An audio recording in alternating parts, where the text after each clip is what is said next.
How's it going, everybody? I am Jason of Jason's Realm here, and today we're going to be providing you guys live coverage of the Seattle Sea Dragons taking on the DC Defenders. Now, we have streamed coverage of almost every opening weekend game. We just missed the first one, but we're here for every other one. And I'm making a commitment to you guys to try to cover as many of these games as possible. But, we'll do what we can here. Start poll. Who's winning this game? I want to hear what you guys have to say. Seattle Sea Dragons or DC Defenders? There we go. Let us know what you guys have to say. We have a poll active now over in the chat. And we're looking forward to this game here. So, the Sea Dragons, the biggest name you can come up with on the Sea Dragons as it stands right now is Josh Gordon, former Weed Dude. And then you have on the DC Defender side, you have, what's his name? The head coach of them, Reggie Barlow. So you got some bigger names. Reggie Barlow has been around the block a few times as a college coach. Sea Dragons head coach, Seattle Sea Dragons head coach. Let's see. As we are ready to go. Man, this has been a great opening weekend so far. But let's see here. Trying to figure out who... Oh yeah, you also got Ben DiNucci on the Sea Dragons, former NFL experienced guy. Let me see here. Seattle Sea Dragons coaching staff. Because the Sea Dragons, they have Jim Haslett as their current head coach, who is a fairly, if I remember correctly, he's a fairly bigger name whenever it comes to coaching. So you have a strong head coach with, I would say the Sea Dragons, my way too early predictions for the XFL champions are the Sea Dragons. You got Josh Gordon, Ben DiNucci, one of the biggest name quarterbacks you're going to see on this list here. And then you have Jim Haslett as their head coach. The Sea Dragons are going to be a hard team to beat. So they should pull off a win here tonight. And we will have PDF joining us here in a little bit, but let's get ready. We're getting close to kickoff here. And this is hoping to be a good game here as the Sea Dragons are in DC, getting ready to take on the Defenders. Let's see. Do we have some... Well, looks like we had something pop up over here. I guess not. But yeah, we're just chilling, ready to get close to kickoff here. The XFL, the week one for the XFL has been incredible to watch. It has been wonderful to watch this whole time. We've had some great games, and especially the game we covered earlier. The Brahmas against the... what was the other team? The Brahmas against the Battlehawks. That was a really, really good game earlier today.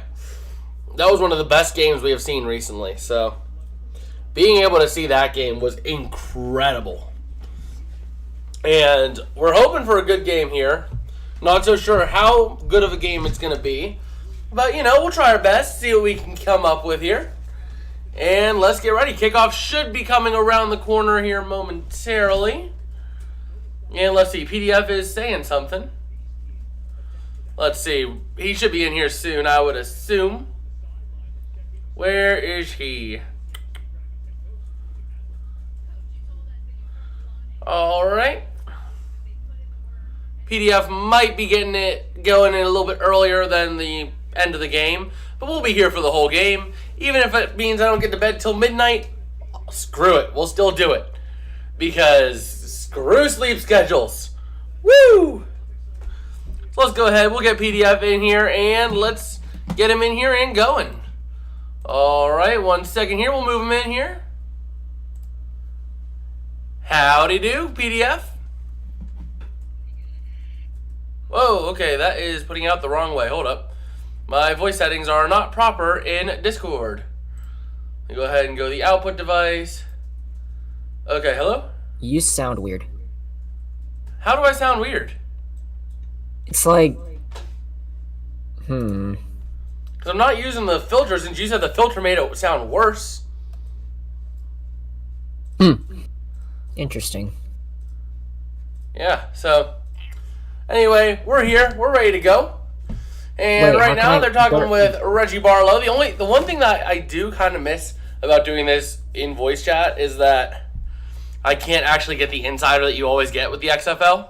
Because they'll give you the insider scoop. Like, they'll let you hear in the play calls and everything like that. Mm-hmm. It is so cool being able to do that. But, we do what we need to do here. And right now, I'm looking forward to seeing this. I mean, I think the Sea Dragons should take this game pretty handedly. DC does not have as many notable names. On the Sea Dragon side, you got Weed Boy Josh Gordon. You got Ben DiNucci. And you got Jim Haslett as their head coach. And it looks like the... Okay, who's getting it here? The Sea Dragons are getting it. So... And it seems like the XFL has had better kickoffs than the NFL. Ultimately. Because they have a new way of doing kickoffs to basically encourage kickoff returns. And it's working. Theo Angela saying, who are you for? Well, I don't really have a team in this race. My team is more the Brahmas. But, DC. I'll kind of ride... Or not DC. I'll kind of ride the Seattle team. A couple of bigger names. Let me see here. The Sea Dragons. What? Ben DiNucci, he actually went to a neighboring school district where we are. Yep, and he played for the Cowboys, played in 7 games, made 3 starts for them, and he is now on the Sea Dragons as their quarterback. And he gets to work with Josh Gordon. That's why I think the Sea Dragons are going to be a dirty team this year. So here we go. DiNucci in shotgun. We're ready to see what he's going to do here. He's going to take the snap, and they're going to hand off up the middle for a little bit of a gain. Drive was starting at the 29, gets up to about the 33. So not much having there. A little bit of a gain, but not too much. But yeah, I mean, the thing is, the Sea Dragons just have so many bigger names than the Defenders. So, I mean, I think the Sea Dragons they're going to sweep this league. But going back to what I was saying about the kickoffs, you're having 92% of kicks being returned compared to 40% in the NFL. And you're having the average drive start at the 29 instead of the 25. Yeah, they're going to hit a pass. Whoa! Acrobatics in the air. Is that Gordon? No, that is not. That is Pearson getting flung around and launched in the air. That was like a trampoline trick right there. Yeah. Check Discord, by the way. See the roster for the Sea Dragons. So you're hearing the mic of Greg Williams right now, the offensive coordinator of the Defenders, is being played on broadcast. Well, let's hear Ben DiNucci here, 3rd and 1, ready to do his thing. He's going to take the snap, hand off up the middle, trying to get something, and they are going to be close but not going to get it. They should rule in forward progress, but it's not going to be enough for a first down. There's no way he got enough for the first down. So Josh Gordon is going to be number 0. That's the number I'm looking to see, is number 0. Because I want to see what Gordon still has in the tank. Yeah. Like, he was one of the best wide receivers in the game at one point. Mm-hmm. And then he had a little bit of trouble with the Devil's Leaders. So here we go, going to hand off out to the outside. Bouncing out, going up to the 40, trying to stay alive. And no, he goes down after a gain of just 1 yard. Not what you want to see out of that, but still, 2nd and 9. So you still got 2 downs to get 9 yards. That's the one thing I do like about the Sea Dragons. That color scheme pops, though. Like, look at that. The orange helmet with the green. It's very, unique. Yeah. And here we go. DiNucci going to take the snap. Looking to throw. Has a man on the near side. That's going to be caught. That is number 80 up to the 45-yard line. Let's see who number 80 is. Let's check. That would be Blake Jackson on the reception. So here we go, as the Sea Dragons trying to get themselves together here to do what they got to do. And we'll have to see what they can come up with. But right now, they are looking really good moving down this field. So let's see if they can keep this going. DiNucci in shotgun. I have not. Josh Gordon has not gotten involved yet. What a They're going to catch. throw to the near corner, and that is going to be number 88. That is Versi. Versi, I think, is what I see. If I'm reading it right. Yeah. Yeah, Versi on or VC. Jordan VC. My bad. Yeah. So here we go. Now the ball is at the 46 of the defenders. Can the Sea Dragons get down this field and score on this first drive and open up the scoring game? They are 2.5-point favorites, and the over-under for the game is 38 points. Here we go. I'm going to throw it to the far side. That is still not Josh Gordon. That is once again going back to Blake Jackson. Gordon is on the field, but he is just... Wait, he looks a little chubby. Did you see that? Yeah. You saw him, right? Hold on 1 second. Because Josh Gordon turned around, he looked like he had a little bit of a beer gut going. A little beer belly. A little bit. Did you not see that when he turned around? I'm gonna rewind it. He turned around and the first thing I saw was gut. Looking to throw over the middle, and it's going to fall incomplete in between two receivers. Yeah. Beer belly. You see that? He kind of has a little bit of a gut going. Oh my gosh. Is it too much of the weed? That's giving him that? Weed belly? Weird. Well, here we go. 3rd and 2 for the Sea Dragons after the incomplete pass. And they are sitting maybe in field goal range for the XFL. Ball's at the 38-yard line. It's not a gimme shot in the XFL at this distance. Nothing's a gimme in the XFL at this distance from what we've seen. They've been missing 20-yard shots, let alone 40-yarders. And he's going to hit a man deep. That is caught down to the 10. Who was that? That was Pearson. Jahcour Pearson on the grab. Way downfield, setting up a 1st and goal for the Sea Dragons. Man, that was a huge grab downfield. He created enough space, and man, that was just perfect. And that's going to spot him about the 8 or 9 yard line. So it's going to be 1st and goal after a 31-yard reception. It's going to be 1st and goal at the 7. And here we go. DiNucci in shotgun, takes the snap, going to hand off. Going out to the outside is number 28, trying to find some room. Not going to get anywhere. He's going to go back to the line of scrimmage. The running back on that play was Brendan Knox on the run. Is he related to Dawson Knox on the Bills? I don't know. But here we go. Ready to see what June Jones has dialed in for the Sea Dragons here as they're going to try to get something going. Ben DiNucci ready to run his work.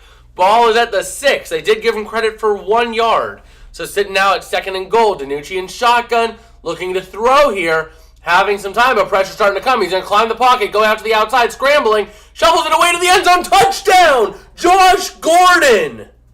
Josh Gordon. What an incredible play by Ben DiNucci on that one. He was running out of bounds, and he shovel passed it, and it goes right to Josh Gordon for the touchdown. And, you know, I was just talking about where's Josh Gordon? Well, there he is. Wow. And now, how many points are they going to go for? They're going to go for 3. This is aggressive. I like it. 3 points. They're going for a 3-point conversion. Because you know, PDF, in the XFL, there's no PAT kicks, right? Yeah, I know. Yeah, which is interesting. 1 point from the 2, 2 points from the 5, 3 points from the 10. So here they go. DiNucci looking to throw from the 10. Pressure coming, and he's going to get sacked. Ball comes out, it's recovered by the big boy, and he goes down. So that is going to set up a 6-0 game as the defenders will be taking over. Let me go ahead and flip the arrow real quick. But that was an incredible play by DiNucci to get that touchdown. Like, he was running way out of bounds, and he just goes, doop, on the run, no less. Like, that was just an incredible play. Yeah. And, I mean, I'm just looking forward to seeing what we can see out of the defenders after that one. I mean, I think this is going to be a game very, very similar to last night's. Just the way this game's going. One team just runs away with it early, and they don't look back. Yeah. Check Discord, by the way. What, you sent me something else? Yeah, on DMs. I already saw that, my dude. I saw it before I got you in. Okay, just making sure. Yeah, You I didn't know. I saw it respond, before I got you in. Alright. Believe it or not, I actually pay attention to messages. Okay, I mean, if I don't... There's no red receipts. Which is kind of annoying. Yeah. But yeah, so right now, we're ready to see here. That was an incredible drive. Josh Gordon not getting involved, though, until the very end, which was very surprising, to say the least.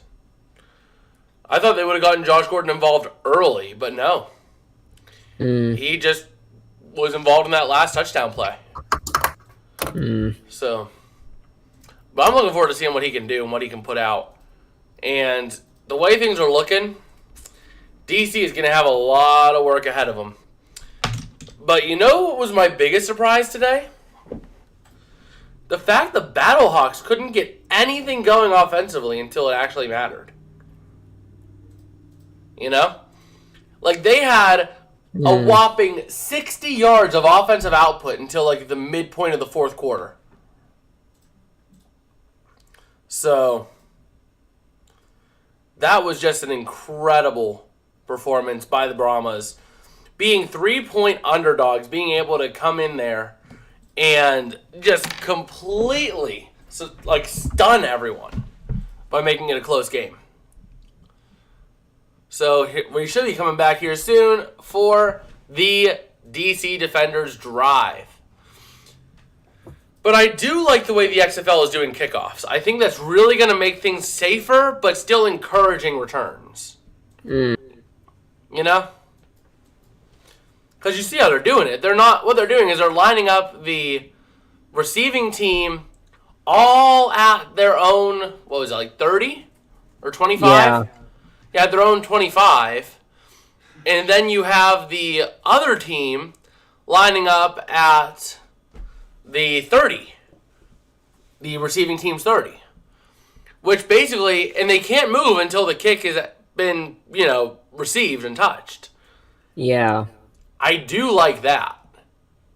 Or it's the 35 or 30 and the 35, sorry.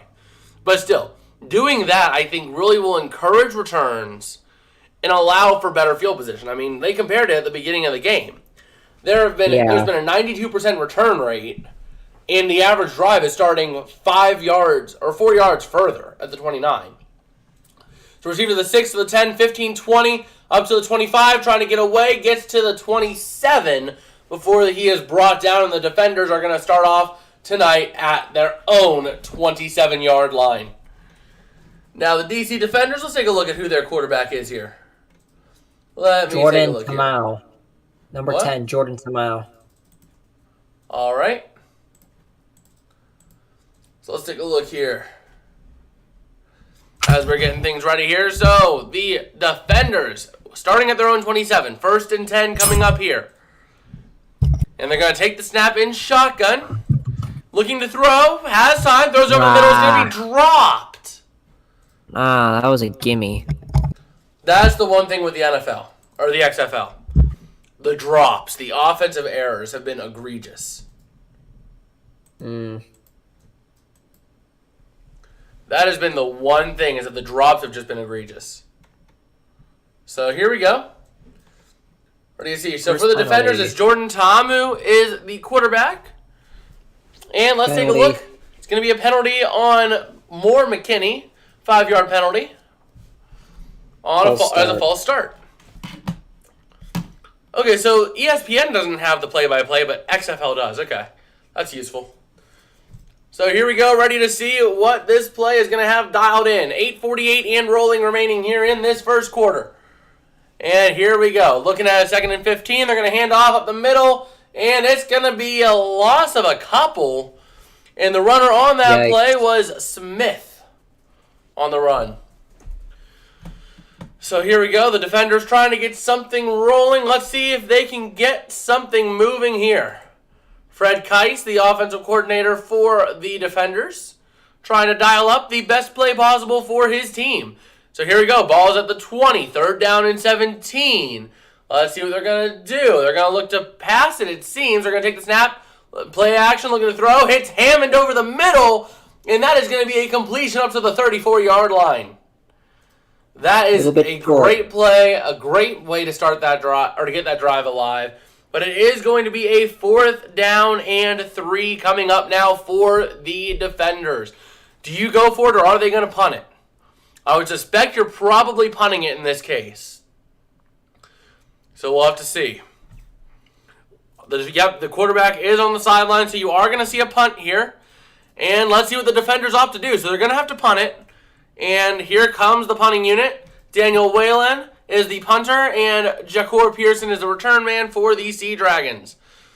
So let's see here. Oh, we have a flag on the play. And it's going to be on the DC defenders here. What was the penalty specifically for?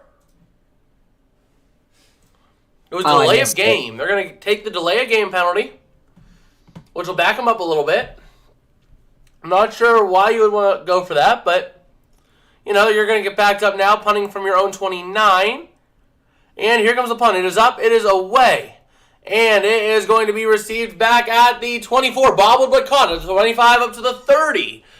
That is a nice little return there. So Ben DiNucci and company will take over at the 30. Ben DiNucci. Now, that is the one thing I do appreciate about the XFL compared to the NFL. If this were the XFL, or if this were the NFL, we'd be a commercial right now. And then we'd be having to wait 30, 40 seconds to a minute, you know? Yeah, it's ridiculous. But here, they just kind of say, okay, these are the next games, next weekend, boom, play. So let's see what Ben DiNucci is going to do here. He's going to be in shotgun, trying to read this defense, see where he's going to look to go. And he's going to take the snap, looking to throw. Has a man, that is Gordon, but he drops it. Almost intercepted. Oh my gosh.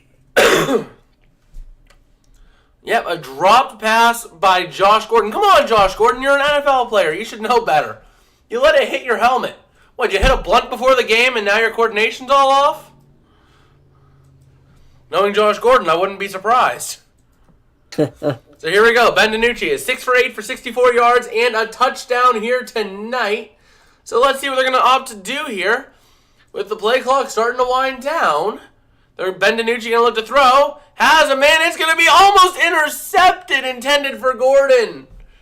Oh my God. So Ben DiNucci is trying to get that connection with Josh Gordon, but it is not hitting.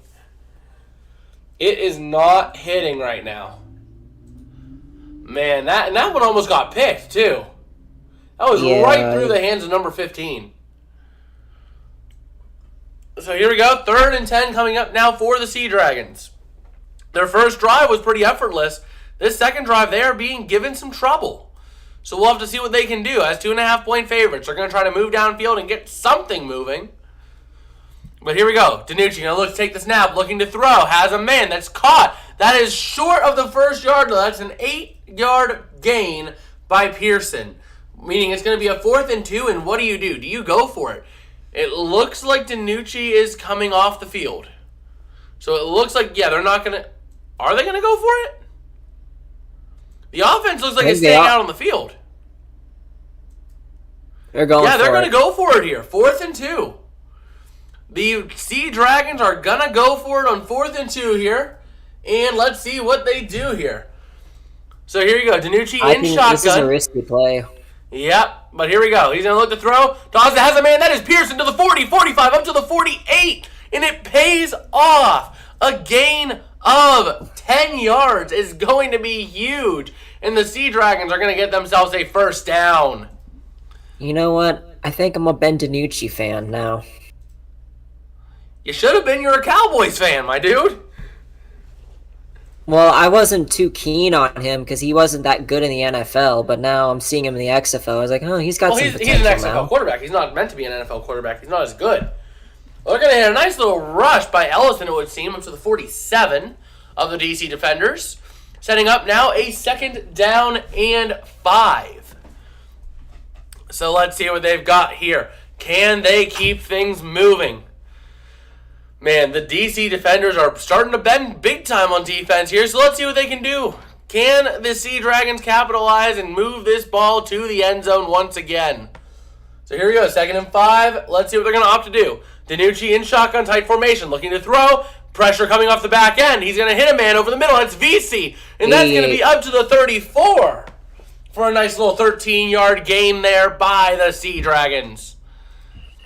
Man, the Dragons now are starting to get things moving. They are starting to click after a rough start in that drive.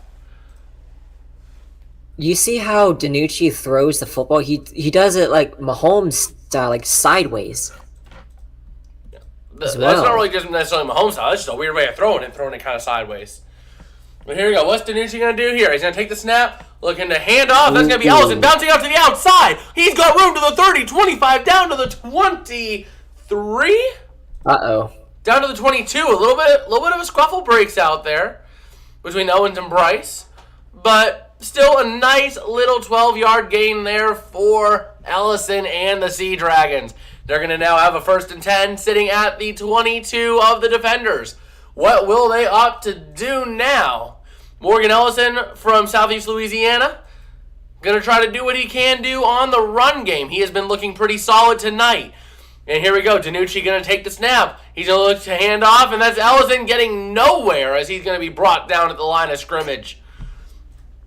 The DC defenders able to get there and produce a stop when they needed to. But here we go. 2nd and 10 at the DC defenders 22. What are we going to see out of these Sea Dragons? Can they convert and make this go? Let's see. What are they going to opt to do here? DiNucci in shotgun, wide set of receivers, and Ellison to DiNucci's left. One receiver to the near side, and he is going to look to throw. Has a man. That is Green. He catches it up to the 18-yard line for a gain of 4.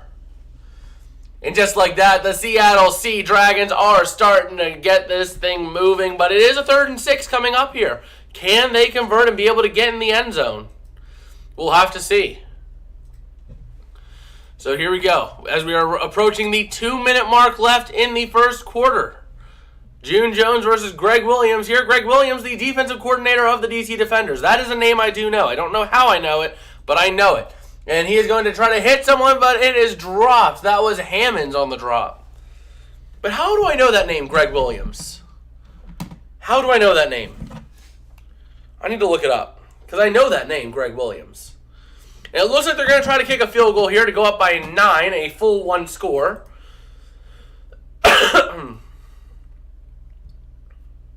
Well, let me see here. Greg Williams. I know that name. So here comes the kick for the Sea Dragons. It looks like it's Eberle on the kick. Can he convert and give his team the lead? The kick is up and it splits right down the uprights, setting up a 9-0 game. And just like that, the DC defenders are going to have a little bit of catching up to do if they want to stay in this game before it gets out of hand. But let me see here. Is this... What stadium are they playing in? The same one as the Audi Field. Oh. Is it... I was about to say, I thought they play in the NFL stadiums. No. Oh, yeah, what NFL stadium is in San Antonio? What NFL stadium's in Orlando? I don't... Huh? Yeah, they play in just local stadiums. Now, the only one that's an NFL venue that's used again is... What? What's it called? Seattle, Lumen Field.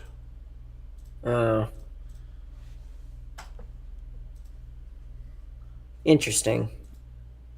But yeah, how do I know the name Greg Williams? That's how I know it. That is how I know it. Yep.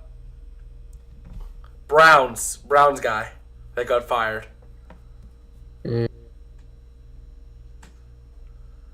That's how I know the name. But yeah, right now let's take a look at some of the stats while we have a little bit of time. So if we take a look at the Sea Dragons, because you know they've been on a tear. Ben DiNucci is 10 for 14 for 99 yards for an average of 7.1 yards and 1 touchdown. Let's go ahead and run that through a QBR calculator just to see what that QBR is. QBR calculator. NFL. Let's see. We'll use Pro Football Reference. So Ben DiNucci, as it stands right now, 10 for 14 for 99 yards. 14, 10, 99, 1-0. Currently, Ben DiNucci has a pretty solid QBR, a 114.88, according to PFR, Pro Football Reference. So, let me see here. Can I actually go back and look at some of the other games and look at the stats here? Yes, I can. So I might actually create a spreadsheet for all the stats for the XFL so we have it. So we can just refer to it. I might work on that tonight and tomorrow. That's what I'll work on during classes tomorrow. Yeah, that's what I'll do. Because I have a little bit of time. And yeah, so we're ready to go and see what the DC Defenders can do here tonight.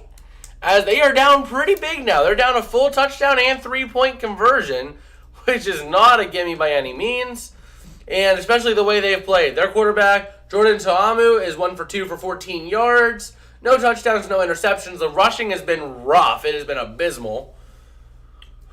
So we'll have to see what happens here. So the kick is up. It's away.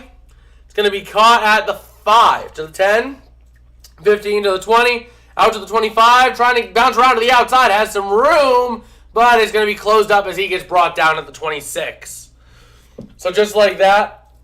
Oh, okay. Yep, so it's going to be at the 27 as Ezard was able to get the return.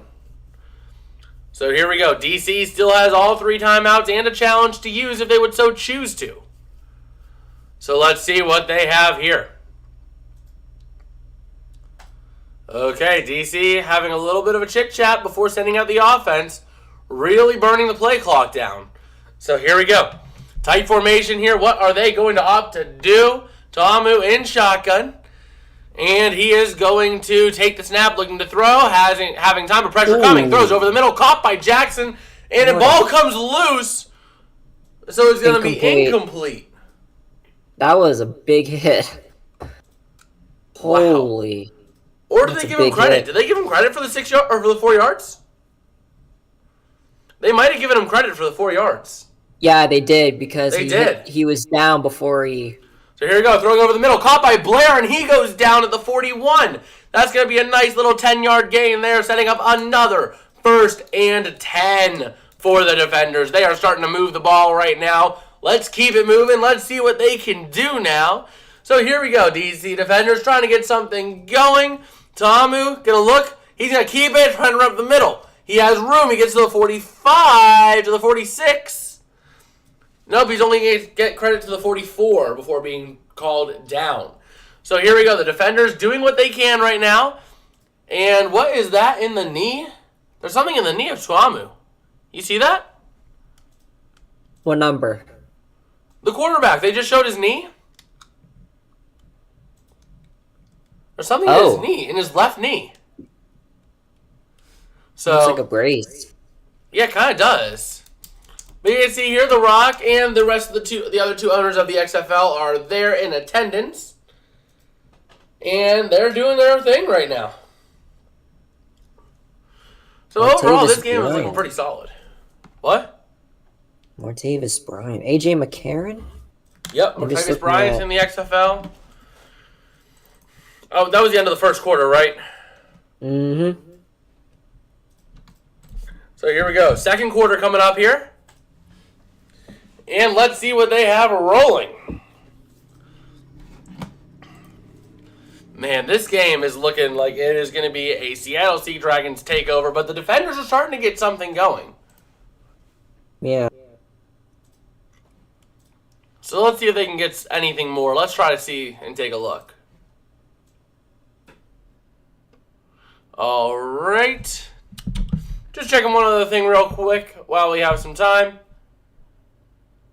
As we are looking to do our thing here. All right. Let me check comments just to see. I always like to keep on top of that kind of stuff.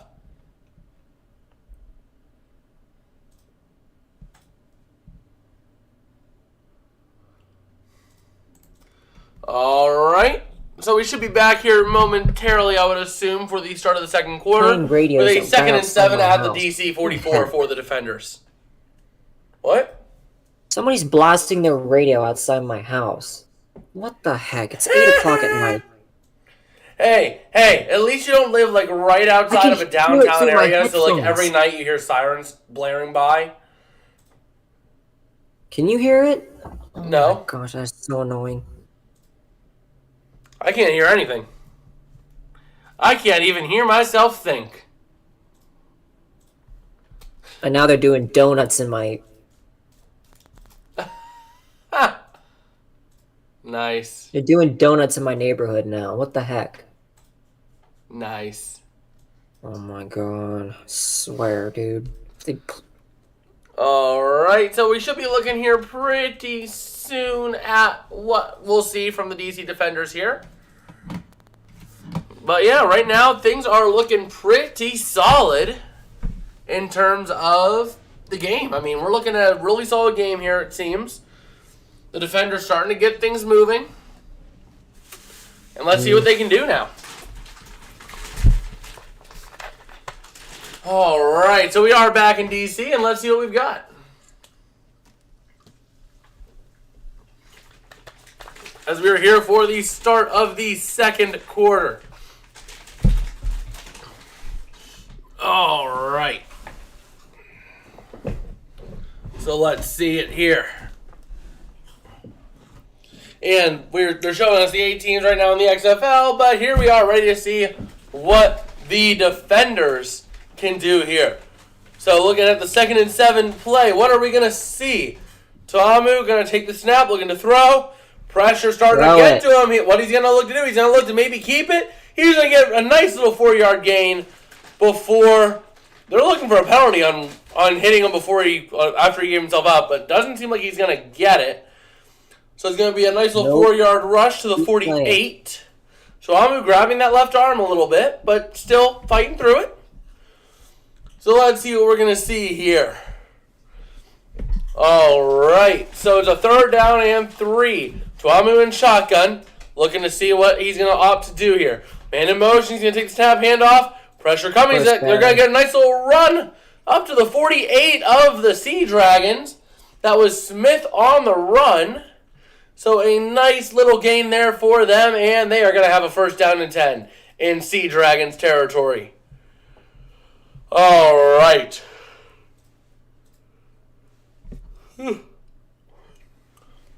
You've had a long day, huh? A little bit of a long day, yeah. But here we go. We're going to go again with Smith to the ground. Picking up a yard, but then being brought down.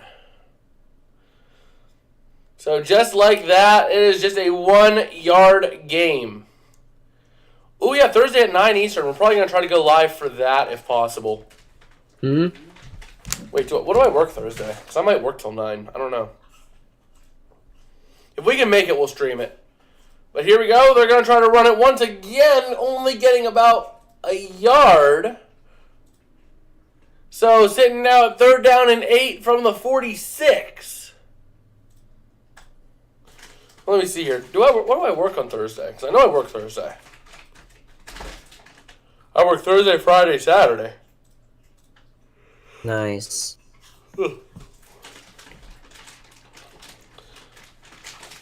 Okay, so here we go. It's Hamu trying to see what he can do.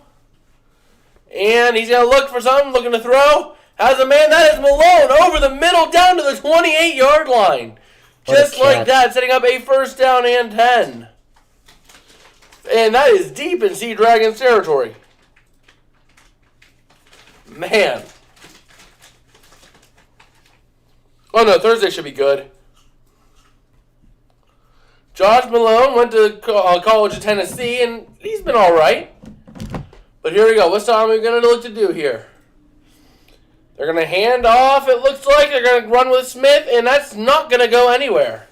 So no gain on the run. So it looks like we're looking now at a 2nd down and 10 coming up for the defenders. And Smith looks like he's coming off field. So what are we going to see out of them now? Man, here we go. Who took a timeout? Can't tell who took a timeout. Oh, no, it's an injury timeout. Never mind. Oh. So there is an injured defender on the play. So that is... Whoa! The Notre Dame women's basketball team destroyed Pitt's women's basketball team. 83-43. I'm sorry, but I just saw that scroll across the bottom, and I had to say something about it. A 40-point victory. But it looks like the center was the injured player, so they're having to get a new center in the game. Unfortunately. So here we go, ready to see what the defenders can do. So here we go. 2nd and 10 coming up for the defenders. What are they going to look to do here from the 28 of the Sea Dragons? So they're getting the old center some help, but they have to keep playing here as we are rolling under 12 minutes to go in this second quarter. Go Sea Dragons. All right, fair enough. We're pulling for the Sea Dragons here tonight, too. We need the Sea Dragons to pull up defensively. And Tom is looking to find something. He dumps down on the screen, and that's going to be a nice little gain to the 20, down to the 15. Nice. That was, what, Armstead? Down to the 14. 82, no. Yeah, that was Armstead. 23. 23, Armstead on the run. Man, that was a nice gain for the Sea Dragons. But here we go now, looking to see what they're going to do at 1st and 10 from the 14. What are they going to opt to do here? They're going to take it, and that's going to be a run with Armstead again up the middle for basically no gain. They're going to give him credit for a yard, but it's virtually no gain. Yep. Man, that was like a nothing run. Yo, is the XFL like allowing dark tints? I don't know. Because you know the NFL, you're not allowed to wear dark tinted visors unless it's like a medical necessity. So here we go. 2nd and 10 coming up now for the DC defenders. What can they opt to do here? Looking to throw. Pressure coming. He's going to look to throw it, and he throws it away. Incomplete. So alas, the DC defenders are going to be sitting now with a 3rd down and 10 coming up. Can they convert on this? Man, the defenders had a nice looking drive too, and then this happened.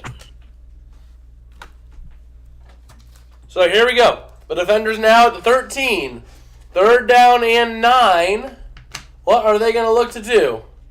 Looking to throw is Tomu. Pressure coming. He's going to throw it. Caught. That is Wolf running up to the 10. Down to the 5. He's going to be brought down at the 1. Setting up a first down and goal for the defenders.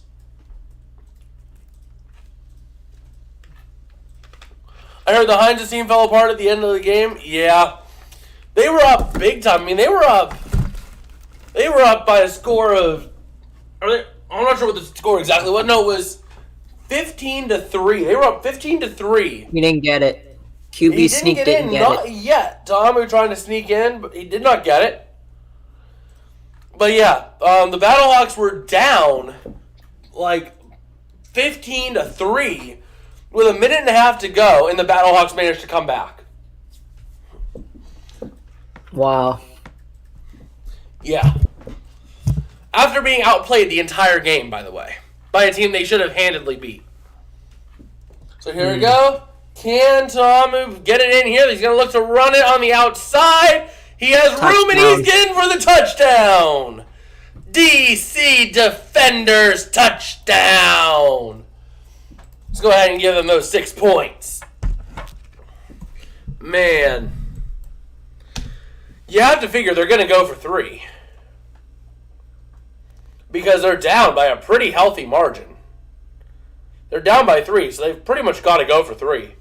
Yeah, so we'll see them go for 3 here and try to make it. Let's see if they can get it to work.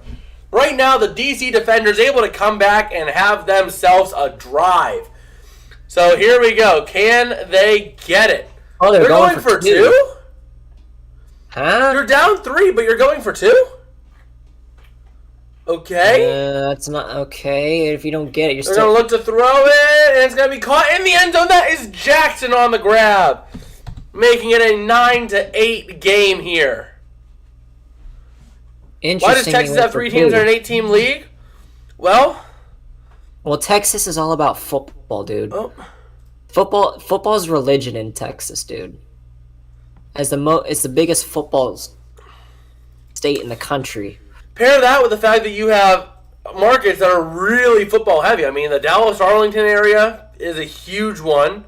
San Antonio should have an NFL team, but they don't. So, XFL. They have a basketball team. Yeah, I mean, San Antonio has the market to support an NFL team.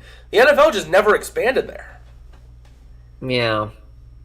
So the XFL is capitalizing on it. You know what? Here's my philosophy. If the Cowboys lose again in the playoffs, they don't make it to the conference championship, why don't they just sell the franchise to San Antonio?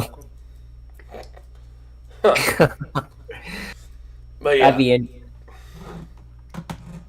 Imagine, and then we sell the team to San Antonio, and they manage to win a Super Bowl. But man, this has been a really good game to watch so far. This game is going by quickly. Yeah, the XFL tends to move a little bit quicker. Games take about 3 hours, give or take, in the XFL compared to 4 hours in the NFL. 3 hours? Yeah, 3 hours. Mm. They've been about 3 hours, give or take. Last night's was like just under 3 hours.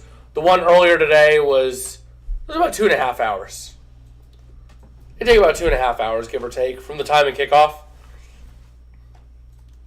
So, maybe Dallas should go to the XFL. They may have a better chance. Yeah, the only way for Dallas to win another Super Bowl is if they go to high school football. And even then, they'll have a challenge. Oh, yeah. That's about the only way the Dallas Cowboys have a chance at winning another championship. Go to the XFL. They probably have a bigger chance. And then put the San Antonio team in the NFL. John, don't even bring that up. I wanted the Eagles to win so bad in that Super Bowl just to spite you, PDF. Oh my god. Oh, you would have been dead. You would have been dead in the water if that would have happened. Like, man. Oh my god, dude. Yeah, that was an interesting Super Bowl to watch. Well, I'm happy with the result. Cry, Eagles, cry.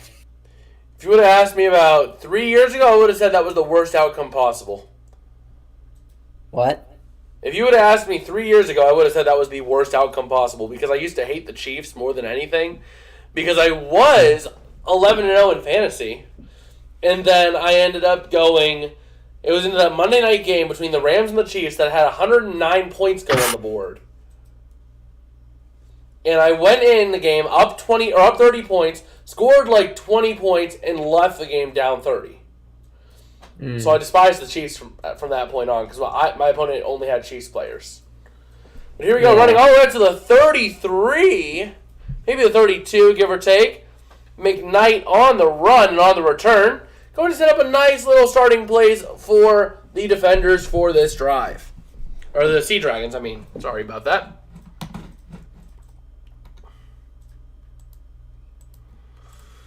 Alright. So here we go. The Sea Dragons doing what they can. How's Dwayne "The Rock" Johnson there? He was in San Antonio earlier. He probably left the game in San Antonio a little early, but a flight from San Antonio to Texas or to DC wouldn't be that long. You know? So for him to land in DC at about 7:30, okay? Wait, Ben DiNucci's not in. Yeah, they're playing everybody. They're rotating through their quarterbacks. That's interesting. But yeah, it's about a 4-hour flight, give or take, between DC and San Antonio. Or is it? No, it was a 4-hour layover we had whenever we went to Hawaii. But yeah, so they're going to get a pass out on the Still a long outside. flight. What? It's still at least like a 3-4 hour flight. Yeah, so even assuming a 4-hour flight, in order to get to there by 8:30, he would have to leave by 4:30. So he probably left the game a little early. Yeah, so basically, let's assume a 4-hour flight. So it's basically a 5-hour flight that he has to make. So he probably left the game a little early. Probably left at halftime. So, here we go. Ben DiNucci. No, it's not Ben DiNucci. That's Knox. In the game. Here, going to get a little run on the outside, and that's not going to be much. So here we go. Ready to see what the Sea Dragons can do here. They're starting to get a little bit of a drive going. They are now at the 37. Their own 37. And here we go. Can the Sea Dragons get it done? Oh, it's first and 10 of their own 43. My bad. So they're at their own 43 here. And let's see what they're going to opt to do here. They're going to hand off. That's Knox up the middle. And that's not going to be much of a gain, if anything. So who's that in the game then? Is that Montez? So how did the Sea Dragons get 9 points? So they got a touchdown, went for a 3-point conversion, missed the 3-point conversion, and then kicked a field goal. So here we go. 3rd and 12 coming up from their own 41. And let's see. What are we going to see here? I believe it's Montez, the quarterback in the game for the Sea Dragons, looking to throw. And that is going to be incomplete, intended for Wills. You gotta get DiNucci back in there, my dude. I don't know why you decided to switch quarterbacks whenever you're up by 3 in a close game. You know? Mm-hmm. I mean, but here comes the punting unit. The Sea Dragon's going to be punting it away to the defenders. And it is up and away. It's going to be caught at the 10, up to the 15, up to the 20, just shy of the 20. So we'll flip the arrow. There is a flag on the play. Hold on. We're waiting to see what the flag is. Waiting to see what it is. Illegal formation. Illegal formation on the defense. So it's going to be on the Sea Dragons after the punt, right? So, yeah. Still DC ball. PDF, you able to cover real quick? I'll be right back. Yeah. Thank you.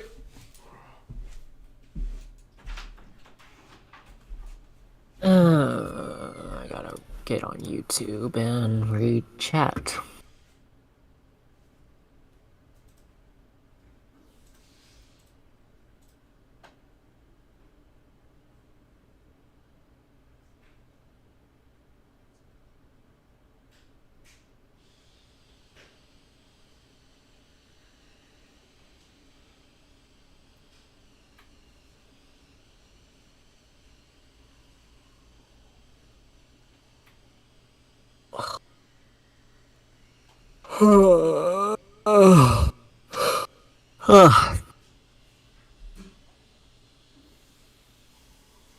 I'm tired.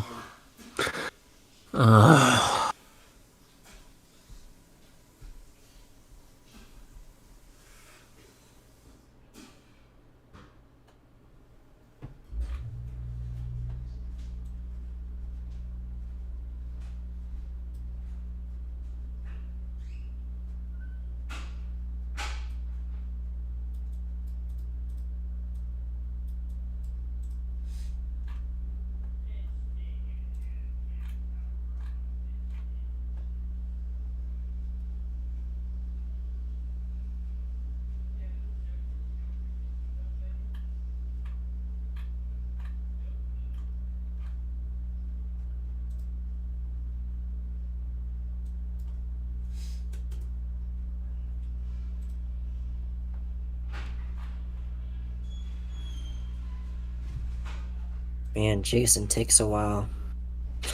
Whatever he's doing. Alright, I am back. Whoa, I hit the door. Boop. Alright. I'm back. What have I missed? Nothing. Alright, so literally nothing I missed. So it's up to the 24 on the Sea Dragons. 5:48 remaining here in this first half. You know, I don't know why Jake Paul made that move he did. He had everything going for him without getting beat up on YouTube. And then he just completely pivoted and went, you know what? Let me go ahead and beat people up for a living. Well, here we go. Let's see what we have going here. All right. So here we go. The defenders getting ready to start here. Ball's at the 24. First and 10. Tuamu trying to hand off here. It's Armstead trying to cut the middle, and he's going to get up to the 29, just about, for a nice little gain of 5. And here we go. Let's see if the defenders can keep things rolling here. Let's see if they can keep things moving after getting that touchdown last drive. Let's see if they can keep it moving. All right, here we go. Look at the throw is Tamu. He's going to throw it. Incomplete, intended for Hammond. That is going to leave a 3rd and 5 coming up now for the Sea Dragons.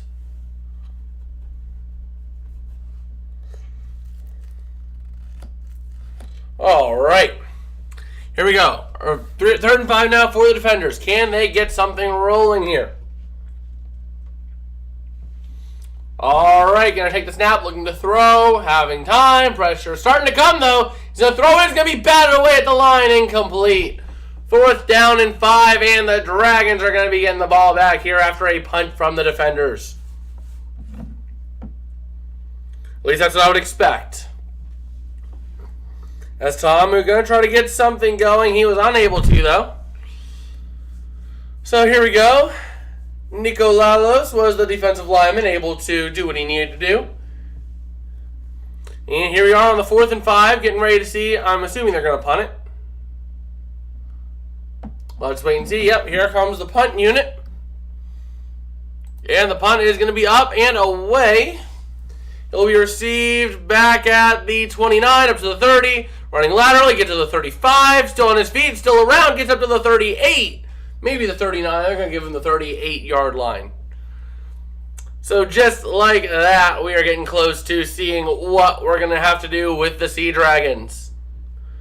Also, just to put it out there, I know we are a football channel, but definitely when March Madness comes around, we are definitely going to do a bracket series with you guys. We're probably going to do maybe a prediction video, like a one-off thing, and then we're going to go and have an open thing for you guys to join and make your brackets when that does come around. But here we go. That's DiNucci in the game, right? Yeah, he's looking to throw, having some time. Going to throw deep, and it's over the head of Jackson. Going to fall incomplete. So just like that, the Sea Dragons are going to be sitting now at a 2nd and 10. What can they do with it here? Can DiNucci lead this team down the field and be able to keep this drive going? Only time will tell. So Ben DiNucci going to see what he can do here. And he's going to be in shotgun here from the 38. 2nd and 10 on his own 38. Going to take the snap, looking to throw. He's going to hit a man. That is going to be caught up to the 50. That is Jackson on the reception. Setting up a 1st down, Seattle. Are you going to stream the finals of March Madness? I'm not sure if we'll do that. If we do, that might be more of a Twitch thing, because I've been doing a little bit of stuff on Twitch, but we'll have to figure out whenever the time comes on that. Not sure if we'll do the finals here or not, but we might do that somewhere else. If it doesn't overlap with anything else we're doing. And DiNucci going to toss. That's Gordon up to the 38. That's going to be all the way up to the 38-yard line. And you know what? I'm going to grab something really quick that is in this room. So we'll still be doing coverage. We'll be doing standing coverage for a hot second. There we go. That's what I wanted. So here we go. 1st and 10 at the 39-yard line of the defenders. So here we go. DiNucci looking to throw. He's going to toss it over the middle. It's going to be caught at the 36. Just about for a gain of 3 by Pearson. So Twitch is another streaming platform. I might be doing more like miscellaneous stuff over there as opposed to this will be just pure football. If I decide to go that route, we'll have to see how things go. But I'm going to throw this on real quick because it is getting a little chilly in here. So here we go. DiNucci still in the game here. Ball's at the 36. Looking to throw. Man, what is he going to do? He's going to throw it over the middle. It's going to be caught by Pearson at the 27 for a gain of 9. But Pearson really appears to be shaken up on that play. He's going to have to head over to the sideline, it seems, to get checked out. Meanwhile, Josh Gordon, a dominant receiver in the NFL, a Super Bowl champion in Super Bowl 53, and then he couldn't get off the devil's lettuce. But man, he was really shaken up. That's a definite concussion right there on Pearson if I have ever seen signs of one. So Pearson should not be back in this game if you would ask me. And here we go. Let's see what DiNucci is able to do here. He's going to look, and it looks like he is going to try to get something rolling. Nope, that's going to take us to the 2-minute warning. Never mind. So we have now reached the 2-minute warning here in D.C. as the Sea Dragons have possession of the ball, up 9-8 at the D.C. 27. I don't know why the online thing says at Seattle 27. But yeah, the Sea Dragons are starting to drive. Let's see if they can keep it rolling. All right. Let's take a look at some of the stats while we have some time. So if we look at team stats, 31 plays to 21 plays for the Sea Dragons. Everything is in favor of the Sea Dragons, it seems, apart from third down efficiency. As total yards are 166 to 90, yards per play 5.4 to 4.3, first downs 11 to 6, first downs passing 9 to 4, first downs rushings and first down penalty both tied. Third down efficiency in favor of the defenders. Meanwhile, completions and attempts are heavily in favor of the Sea Dragons. Yards per pass in favor of the defenders. And yeah. Overall, it seems like this has been a game for the Dragons. So here we go. Look at some of the player stats. Both quarterbacks. Ta'amu is 6 for 10, 72 yards. No touchdowns, no interceptions. 1 rushing touchdown. If we look at DiNucci, he is 14 for 19 for 134 yards and a touchdown. No ints. Meanwhile, Steven Montez is 1 for 2 for 6 yards. What team is Josh Gordon on? The Sea Dragons. Josh Gordon is on the Sea Dragons. He was very dormant he's been very dormant most of the early game. First drive, he didn't even get a pass until the touchdown.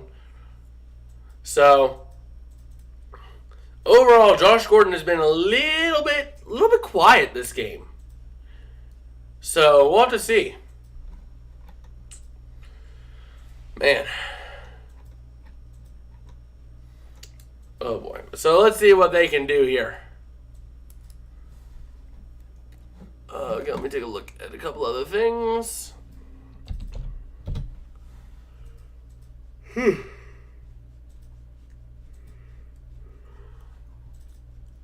Well, we should be coming back here momentarily. Yes, we are.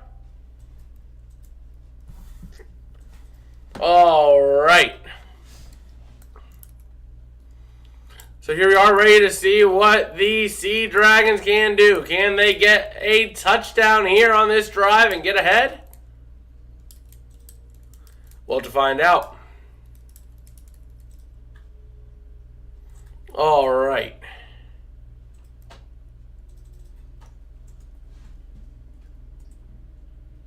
Well, here we go. Ready to see what Ben DiNucci and his team can do here. 1st and 10 coming up. DiNucci looking to throw out to the far side. It's going to be caught. That is McKnight getting a couple, getting 3 yards on the play.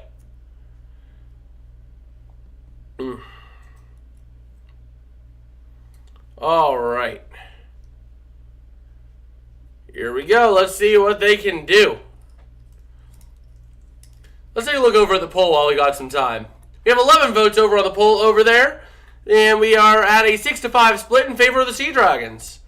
Meanwhile, Danucci going to hit a man on the near side. That is McKnight again down to the 18-yard line for a gain of 6. So let's see what they can do now. Can the Sea Dragons get in here on a touchdown? 3rd down and 1 coming up. And let's see it.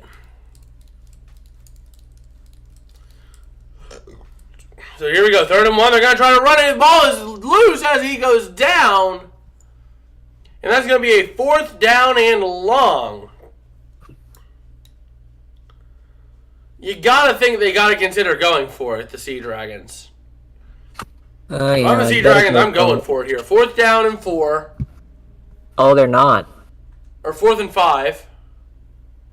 They're kicking for I would 40 have yards. gone for it. 4th and 5? Deep in your opponent's territory like that? But Nope. here comes the kick. It's a 40-yard attempt. And the kick. The snap is good. The hold is good. The kick is no good. Shanked it left. Man. Do you think the XFL would merge with the USFL? I could possibly see that down the line. As like an ultimate spring football kind of thing. The only thing is... Hold on. The only thing is, don't the USFL have teams that kind of like overlap? Or am I thinking of something else? Yeah, Houston. What do you do with Houston? Do you just kind of do like a 2-team Houston? That sounds interesting. I've never heard of a 2-team Houston. You know, usually you'll see like, oh, the New York teams, you have a Brooklyn team and a New York team. Or the LA teams, you usually have a couple of breakdowns in there. Not Houston, though. You know? Man. Well, here we go, ready to see what the defenders are going to be able to do here after a nice little 6-yard gain by Jackson. And here we go.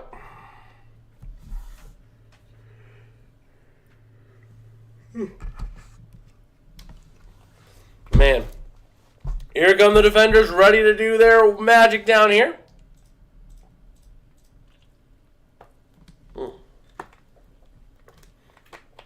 Here we go, looking to throw his Tiamu. Pressure coming. He's going to throw it. Incomplete. Intended for Wolf. So that is going to set up a 3rd down and 4 coming up for the defenders. Can they do something with this? Or will the defenders end up giving the ball right back to the Sea Dragons?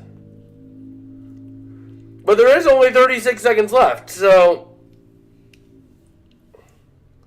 We'll see here. Looking to throw. And Tiamu trying to run with it now. He's going to gain minimal yardage. 4th down. Is that a Sea Dragons timeout? Defenders. No, it's a defender's timeout. That's interesting. How much time left in the half? 27 seconds left. So here we go. DC having 1 timeout left, down 1 point. But why did they take that timeout? Because it's the XFL. But they just gave Seattle another chance with the ball. It's 4th and 3. You're punting it. You know? Yeah. I would have taken the penalty or the timeout at the very last second, not a timeout early like that. You know? Yeah. See, with the 15 up to the 20, and that's going to be it. I would assume they're going to take this into the half here. Probably. Though the Sea Dragons do have 3 timeouts, so if they wanted to try to get something going, they Danucci's could. back in. Yeah, he's been in. Was time running out? I don't believe it was. The play clock was still pretty high. So here we go. The Dragons are going to try to get something going. All right.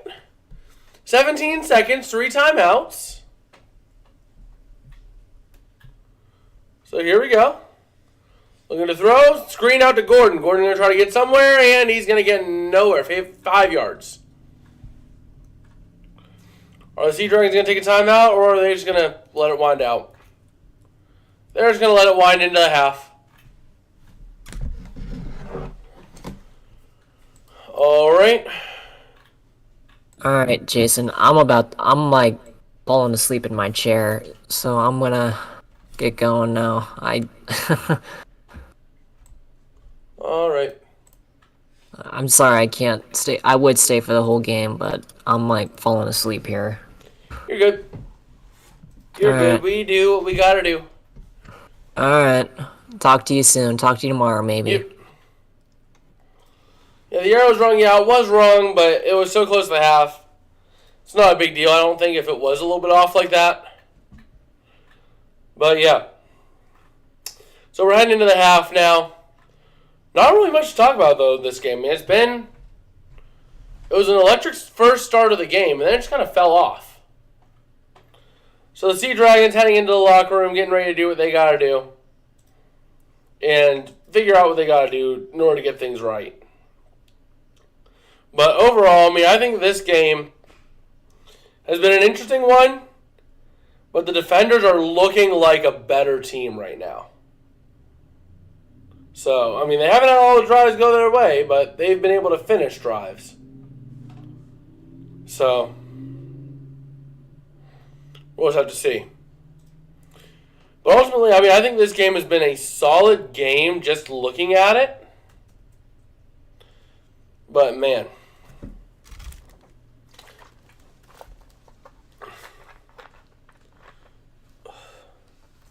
Okay.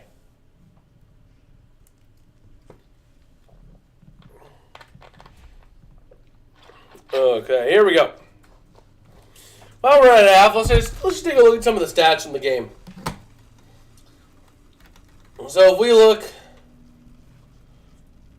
at the stats here, quarterback Ben DiNucci, 17 for 22, 149 yards, 1 touchdown, no interceptions, taking 1 sack for 4 yards. Steven Montez, 1 for 2 for 6 yards, nothing else special about him. Rushing for the Sea Dragons, Morgan Ellison and Brendan Knox are splitting the duties, with Ellison having 3 carries for 17 yards, 7 carries for 9 yards for Knox, no touchdowns for either on the run game. Receiving, Jacour Pearson has been leading the way for the Sea Dragons, 6 receptions for 67 yards. The touchdown went to Josh Gordon, who is 3 for 23 yards. Blake Jackson is 4 for 30 yards. No touchdowns there. If we take a look at the fumbles, Ben DiNucci did lose a fumble, but he did recover it. Or he did fumble, but he did recover. And then if we look at the defensive side of the ball, nothing much really. Nothing much really happening. Same thing with returns and everything like that. Nothing really to hoot about there. If we look at the defenders, Jordan Tuamu, 7 for 12, 78 yards, no touchdowns, no interceptions. Rushing, Tuamu has 5 carries for 9 yards and a touchdown. Raquel Armstead and Abram Smith also running it. Armstead 2 for 6 yards, Smith 5 for 4 yards. Receiving has been led by Josh Malone, Josh Hammond, and Raquel Armstead, and Ethan Wolfe. But it's been very spread out. Everyone has 1 except for Lucky Jackson, who has 2. So, fumbles, nothing happening there. Nothing much happening on the defensive side of the ball. It's been pretty much a nothing burger.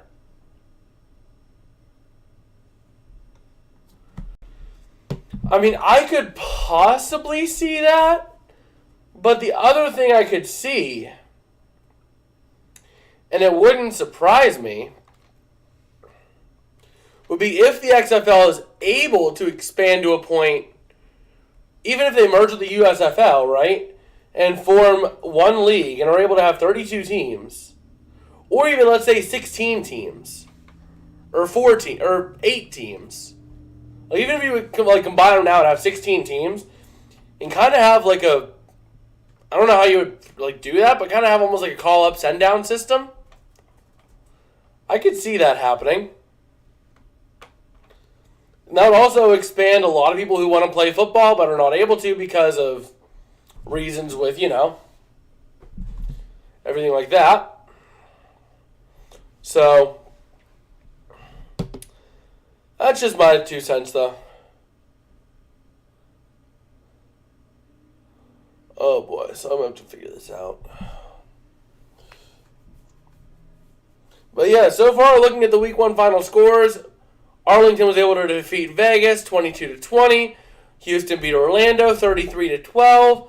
St. Louis also defeated San Antonio by a score of 18-15. Ben DiNucci getting interviewed right now as the quarterback of the Sea Dragons. Really having a solid day for himself. Daniel McKeown saying hi. How you doing, Daniel? How you doing tonight? But, Ben DiNucci has been a fairly solid quarterback tonight. He's had a couple of overthrows, a couple of miscues, but overall looking pretty solid.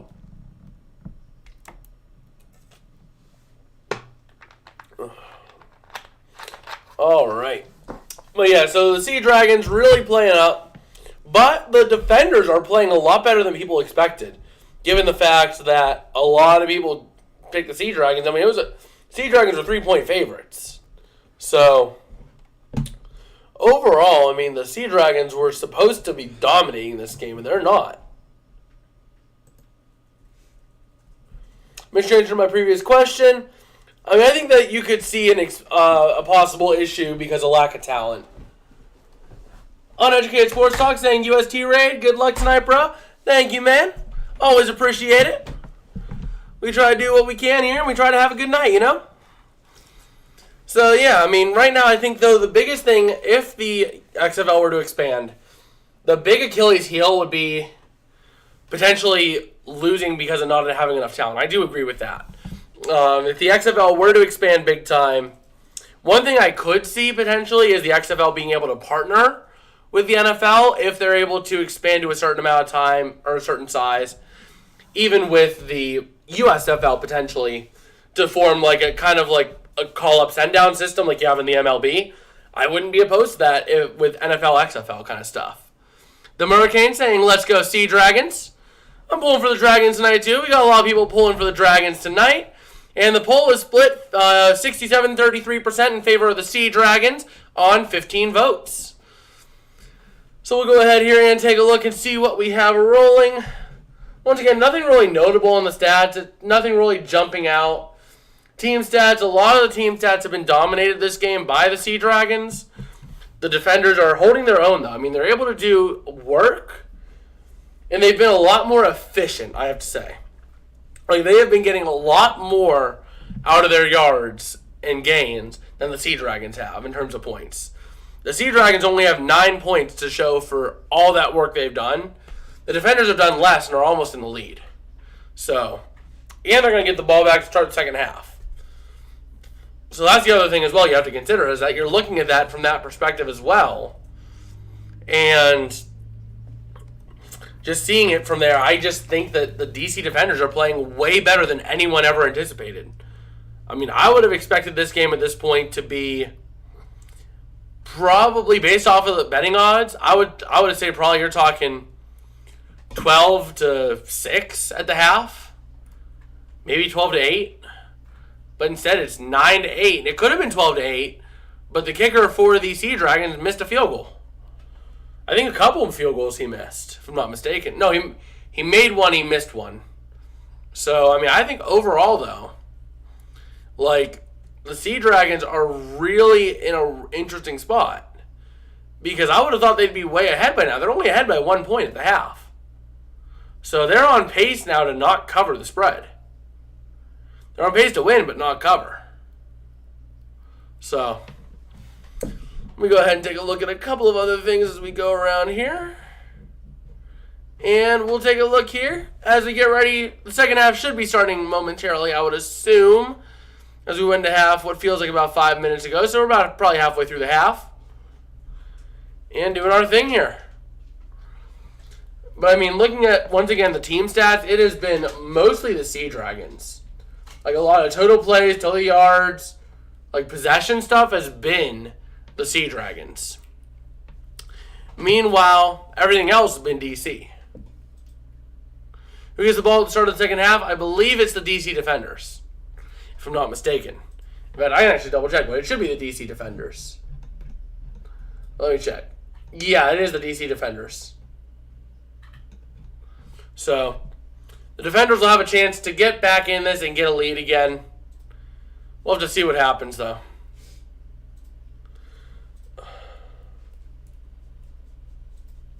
All right. So let me go ahead and grab a drink real quick.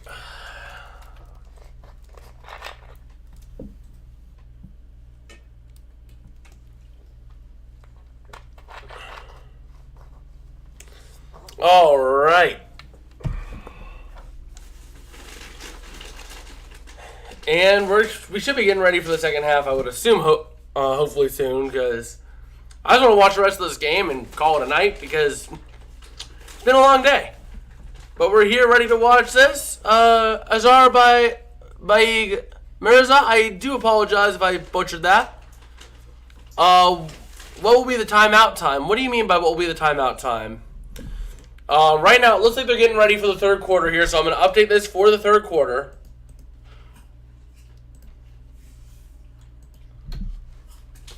All right, Q3, as we are getting ready to start this third quarter.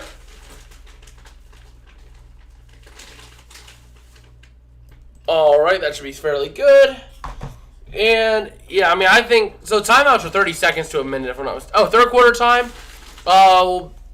We don't know when the third quarter will start specifically, but it looks like they're getting ready to kick off here momentarily.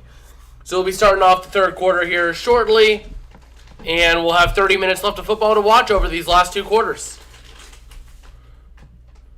So here we go, ready to see what the Defenders can do now as they're going to be getting the ball here. Let's go ahead and give the arrow over to the DC Defenders.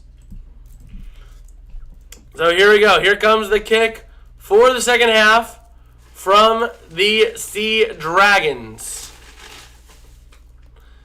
Ready for the kick any minute now. They're ready to go. And here we go. The kick is up and it is away.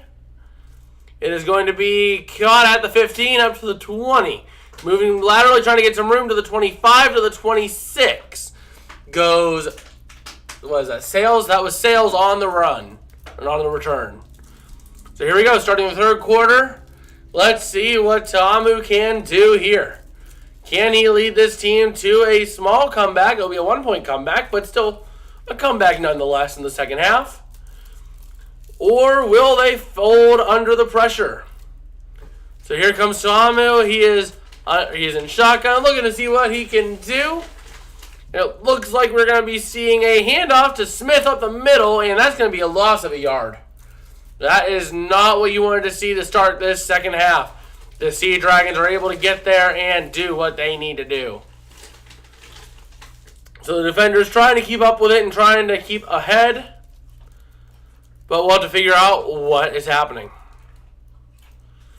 So here we go. Ready to see here. There's going to be another run with Smith up the middle, up to the 27 for a gain of a yard. But that is going to be about it. And we're already looking at a third down, only a minute into this third quarter. So here we go. 3rd and 10 for the Defenders. Can they keep this going? Man, here we go. Ready to see what we're going to get. And, oh, flags as there is some motion before the snap. So it looks like it's going to be a false start. See a little bit of extracurricular happening there. False start on the defenders on McKinney. On more McKinney. So here we go. Let's see what we're going to have happening here.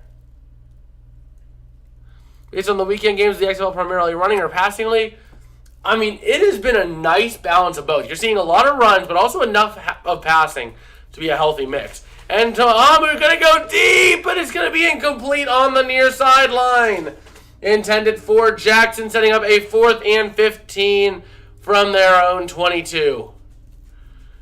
And just like that, it looks like we're going to have a punt. So here we go, ready to see what the DC defenders can do on defense now. As they're going to have to get themselves going on defense. So here we go, Daniel Whelan ready to punt to Kelvin McKnight. And here we go, the punt is up, it is away.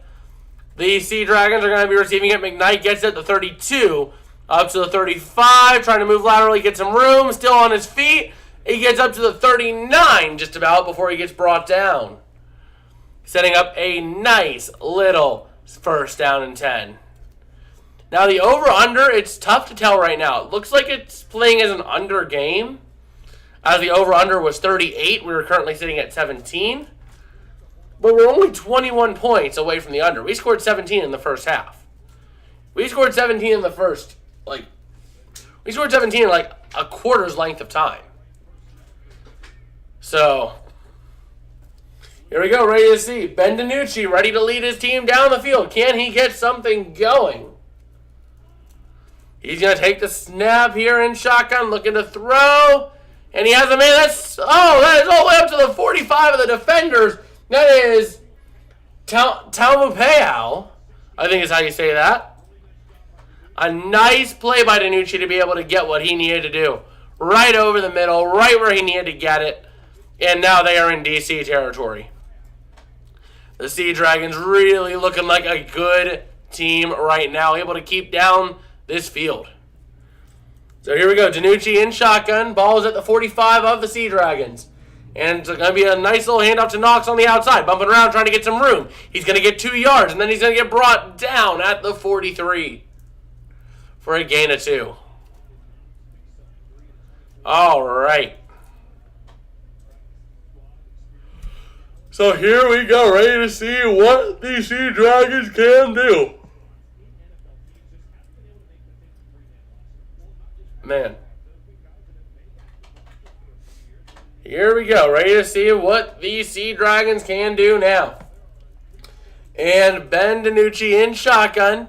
Going to try to see what he can find here on 2nd and 8. Looking to throw. Has a man, that's Gordon on the near side. He has the catch and he gets down to the 33, or 32 it was, sorry. Josh Gordon able to get there and do his work. All right, nice little grab there by Josh Gordon. And here we go, ready to see what they can do now. The defenders trying to hold strong here. They're trying to defend their land. But the Sea Dragons are coming in and ruining things here. And here we go. DiNucci going to take the snap here in shotgun. And he's going to hand it off. It knocks up the middle for a nice little gain of about 4. Up to the 28. So here we go. Ben DiNucci ready to lead this team. If we take a look at some of his stats for this game, Ben DiNucci is honing in on 200 yards this game. He has 184 so far. So DiNucci in shotgun, going to take the snap, looking to throw, it seems. And he's going to hit Jackson out on the flat. And he's going to have him all the way down to the 21-yard line for a nice little gain of 8. They're going to spot it at about the 20. So here we go. And Ben DiNucci, November 1st, 2020 against the Eagles. He was 21 of 40 in his first, I believe, was his only start in the NFL. Or one of his only couple starts. He didn't do too bad. So here we go. 1st and 10 coming up here. What can they do? DiNucci takes the snap, looking to throw. Has a man in the end zone, and that is not going to be good. It is overthrown for Josh Gordon. So just like that, these Sea Dragons are going to be looking at a 2nd and 10.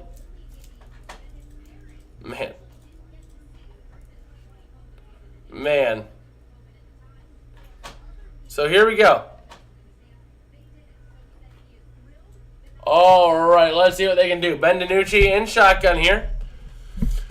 And he is going to take the snap, and let's see what they're going to opt to do with it.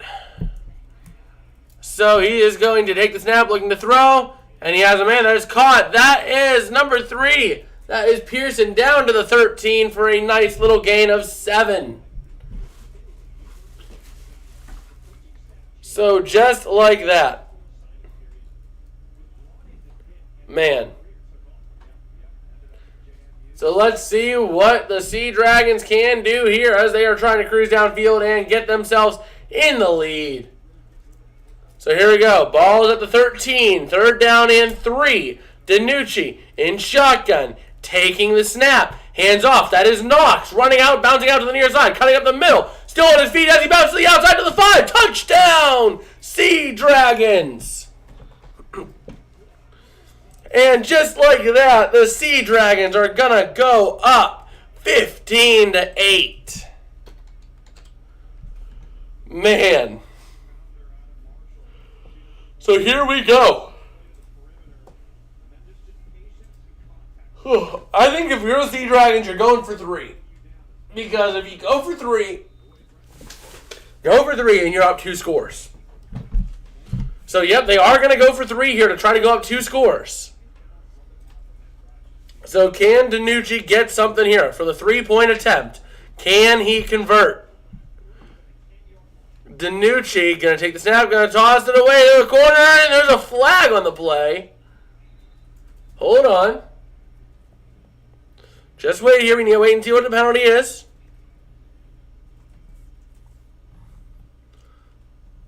Let's wait and see. It is a 5-yard penalty as an offside on the defenders. That is going to hurt them. A 3-point attempt now from the 5-yard line. Man. Here we go. It's going to be a 5-yard attempt for 3 points. Can they convert it and go up by 2 scores? Here we go. DiNucci going to take the snap here and shotgun. And he is going to look to throw it. Not seeing much. He's looking to scramble. He has a wide open room. He's going to run in and get the conversion. And just like that, the Sea Dragons are going to go up 18-8. What do you think of the new Arizona Cardinals head coach? I'm not sure. Like Philadelphia was excited to see him go for a reason. So why would the Cardinals bring in someone who Philly's excited to see go?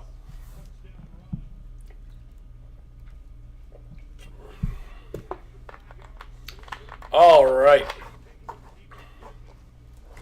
Man, that was huge right there for the Sea Dragons. But man, we are looking really good right now. The Sea Dragons sitting now with a 2-score lead. And man, this is looking like it is a huge game for the Sea Dragons. Man. Ugh. But yeah, we're ready to see what we have going here as the defenders are going to take over. And we'll see what they can do with it. Can they respond and get themselves a touchdown in turn? So let's see it. Man, this game has been a pretty solid game to watch, though. Oh, boy. Oh. Well, here we go. We should be back soon to see this. So hopefully we can get this going. Man. This game is looking like it is going to be a solid one down the stretch. The defenders trying to cling on here. And let's see if they can keep things rolling here. See if they can keep in it. Because they're going to need a score to get in it here. Otherwise, the Sea Dragons can all but put it away with a touchdown or a score of their own. So let's see. Let's assume we'll be back soon. I would hope we're back soon.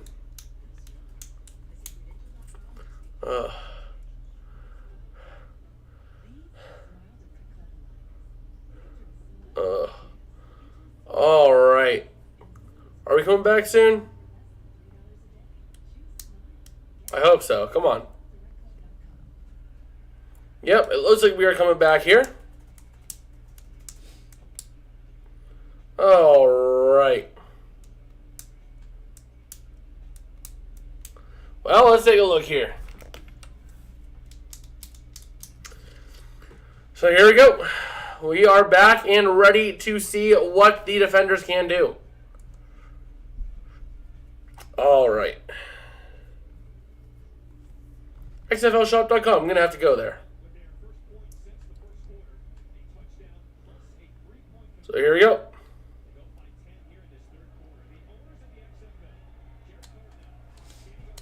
Jerry Cardell, Danny Garcia, and Dwayne Johnson all in attendance.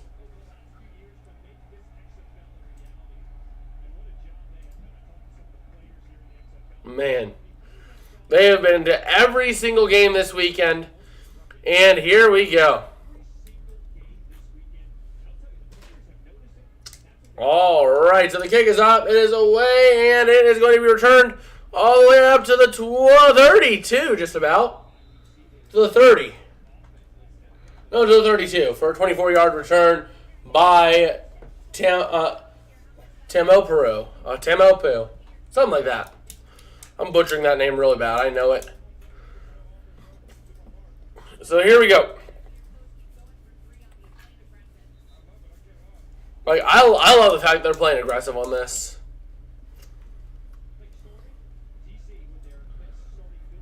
So here we go. DC starting now at the 32. Their best starting field position of the night. Let's see what they can do here. Man. Now here we go. Looking to throw it is Tuamu. He's going to load up deep. And he has a man. Overthrows Malone. Incomplete. Man. Well, let's see what they can do here.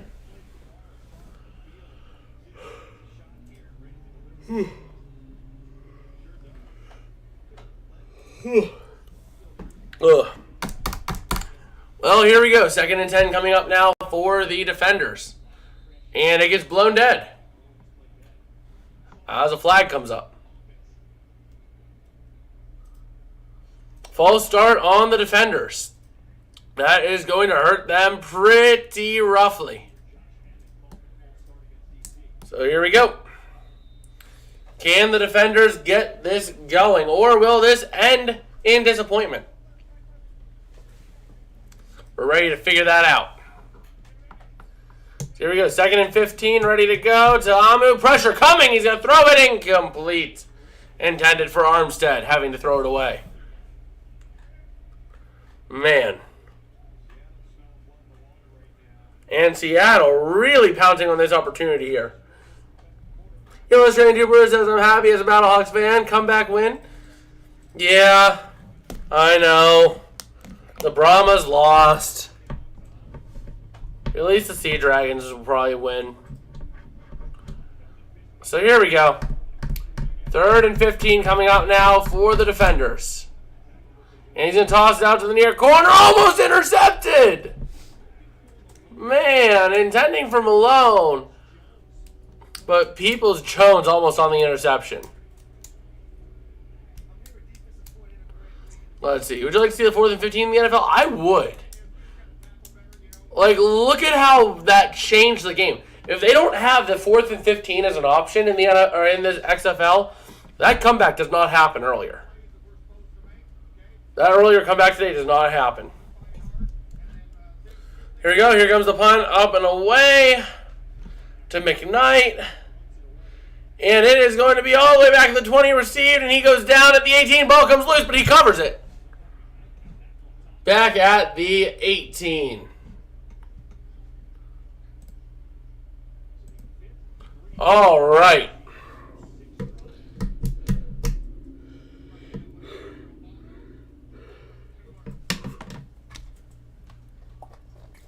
So here we go.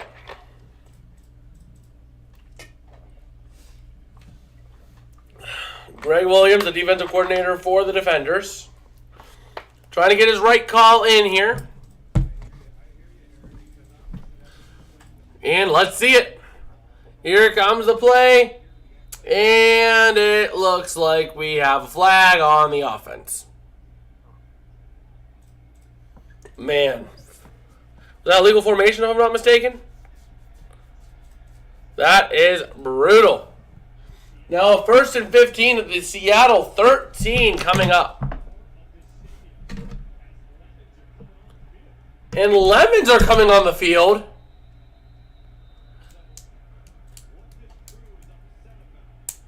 Man. Wow.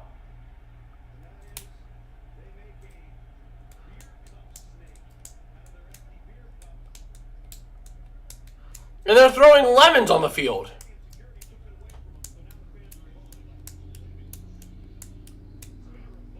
Oh, so that's what happened. The fans are revolting against the security. They had a tradition to make a beer snake. So they made a beer snake. The security takes it away from them. And then they end up throwing Lemons on the field. Okay. Like...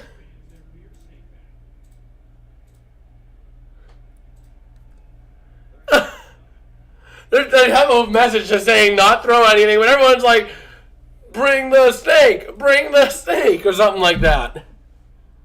And they're all throwing Lemons on the field. Why in the world I never thought I would see the day that fans would throw Lemons on the field. Oh, I'm ready. I want to watch this here. They're throwing Lemons on the field. And DiNucci looking to throw, and he's going to get sacked for a loss of 4. What do you think the biggest surprise of the NFL offseason will be? I think probably the biggest surprise would probably be, I don't know. I mean, there's a lot of players who could be on the move. But here we go. It is now a 2nd and 19, and they're going to get a pass out on the outside for 3 yards. Man. And the fans seem to be done throwing Lemons.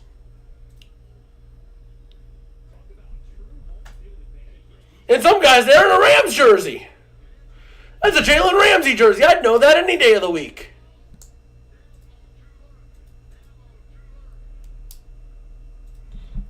All right. So here we go.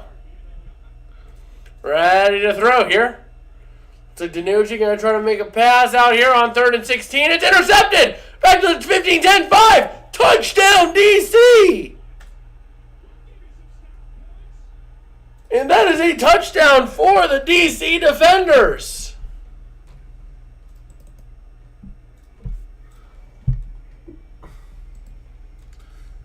Man. Is that another Lemon?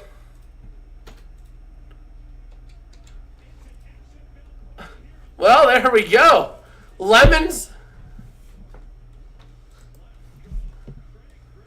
Hold up. Lemons in celebration.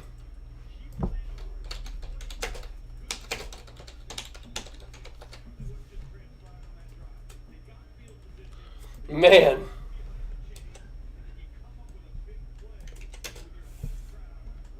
There we go. Just making a little update to the stream here. Looks like the Defenders are going to go for...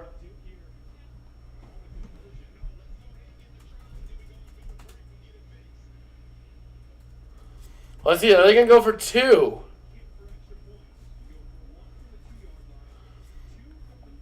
They're going to go for 2. DC is going for the 2-pointer. And here we go. Let's see what they can do.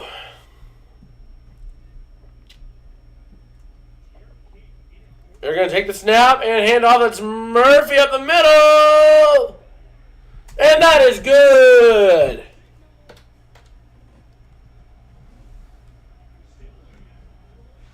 It looked like he was in.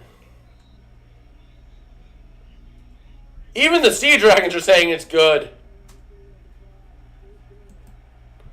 So there we go. The defenders now down by 2. The Sea Dragons will be getting the ball back. So are we going to see more lemons from the crowd now? Well, let's see. Dean Blandino taking a look at the play.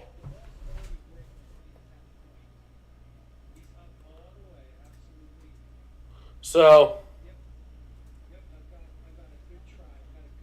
it is good.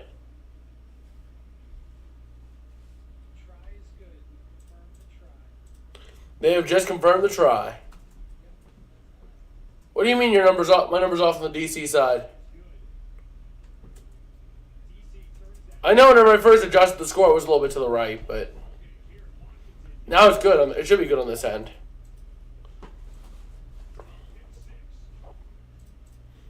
Man. That was an incredible interception by Joseph for the touchdown. And just like that, the defenders are back in this. Ugh. All right. Oh, boy. And we still have the whole fourth quarter to go, folks. Ugh.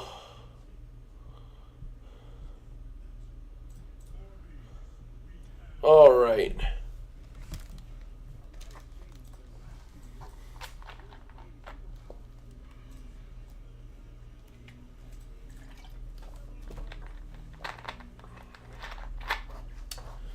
Well, we're ready to see the Sea Dragons try to recover after that pick 6 thrown by DiNucci.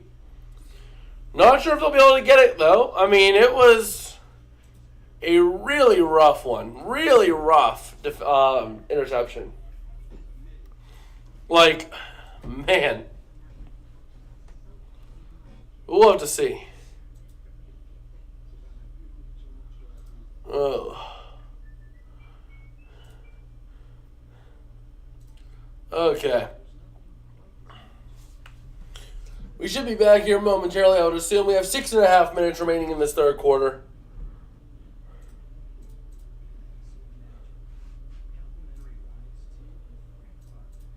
And we'll have to see what happens. Right now, it looks like the Sea Dragons are going to have to make something happen here, as they have been looking a little bit rough recently. They've been looking a little rough. So we'll have to see how they end up going.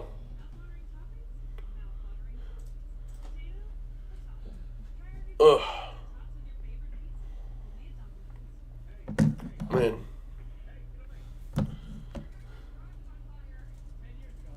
Well, we're here.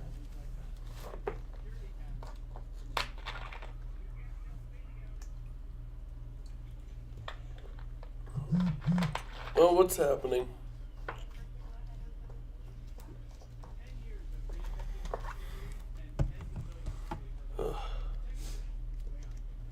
Well, we're here. Should be back soon. And they're taking a look at the game flow, which has been really a back and forth affair.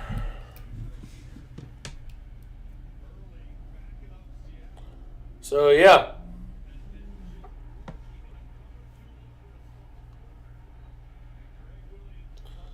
Well, let's take a look here. We should be back momentarily, ready to see what happens.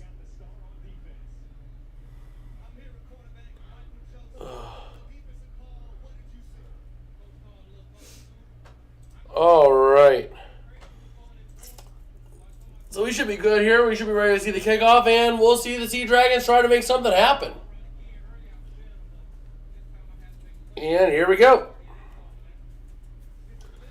So we're going to see a kickoff to McKnight for the Sea Dragons. And here we go. It is up, it is away, it is caught at the 10. At the 20. Bouncing out to the outside of the 25, trying to get his way to the 30, and he does not quite get there. 28 is where he ends up.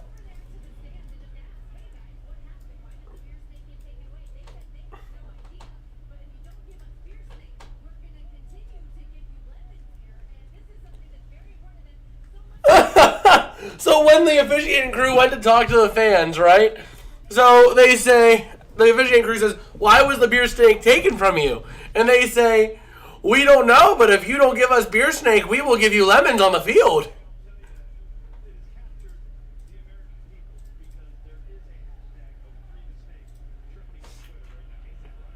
Hashtag for, oh.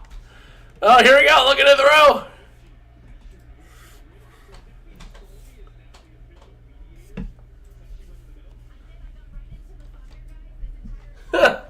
That's pretty cool.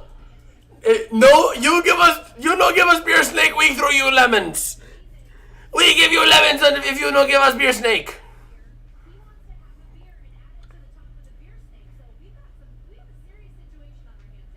Huh.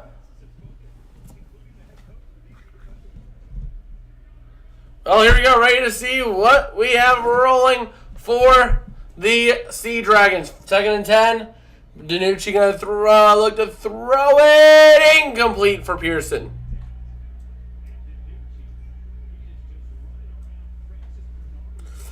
Now you hear the fans chanting, free the snake, free the snake, free the snake.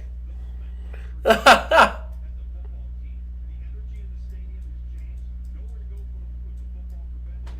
I did not hear about that. I'm looking it up right now.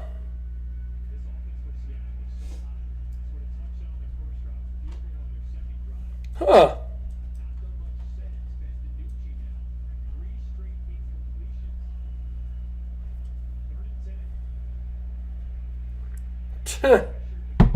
Well, Danucci going to make a pass.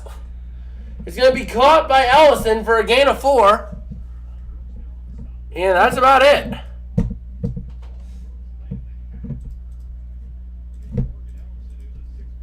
So here we go. 4th down, the Dragons are going to have to punt it.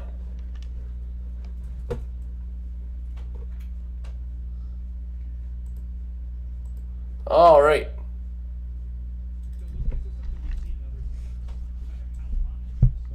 Well, here we go.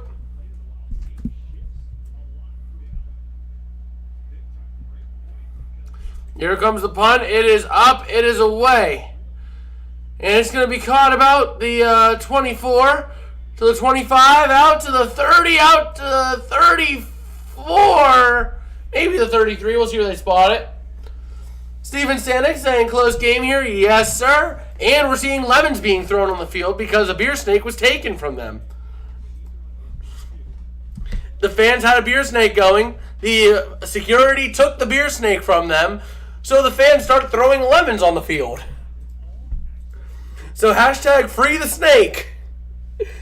And when they asked the fan, right, as to what happened, well, they said that they didn't know why the snake was taken, but if they don't give them beer snake, they throw lemons on field. So here we go. Looking to throw to the near side. It's going to be caught up to the 40. And that is King is the quarterback in.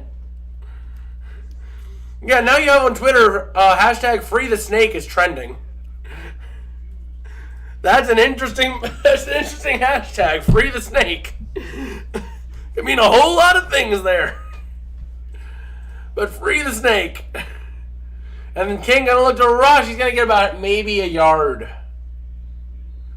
Setting up now a 3rd down and 2. So let's see, can the DC defenders manage to pull this off here? Derek King His hometown is Manville, Texas. Went to Houston and Miami universities. And here he goes. So here we go. Going to look to run up the middle, and he's going to get his arm set up to the 47. Gain of 5 on that play. All right. So DC trying to keep things rolling here. And here we go. Gonna look to run it up to the 50, down 45, 40, 35, 30, down to the 15, down to the 20, down to the 10. Down to the 15 was King. And that's going to be all the way down to the 15, but there is a flag on the play. Let's see what the penalty is. What's the penalty going to be? Waiting to see what it is. Not seeing it anywhere.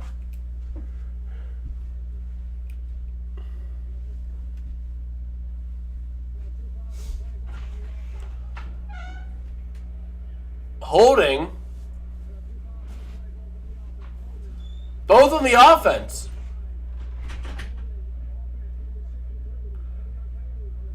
Two holding penalties.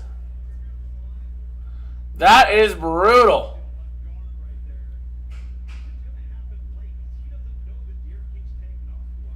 Man.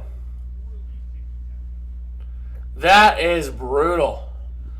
That's going to be a 10-yard penalty from the spot.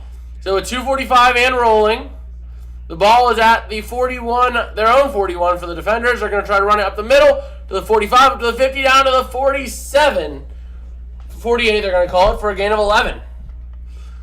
So can the defenders keep this going? Ron Zook, the defensive coordinator for the Sea Dragons, against Fred Keiss, the defenders offensive coordinator. So let's see it.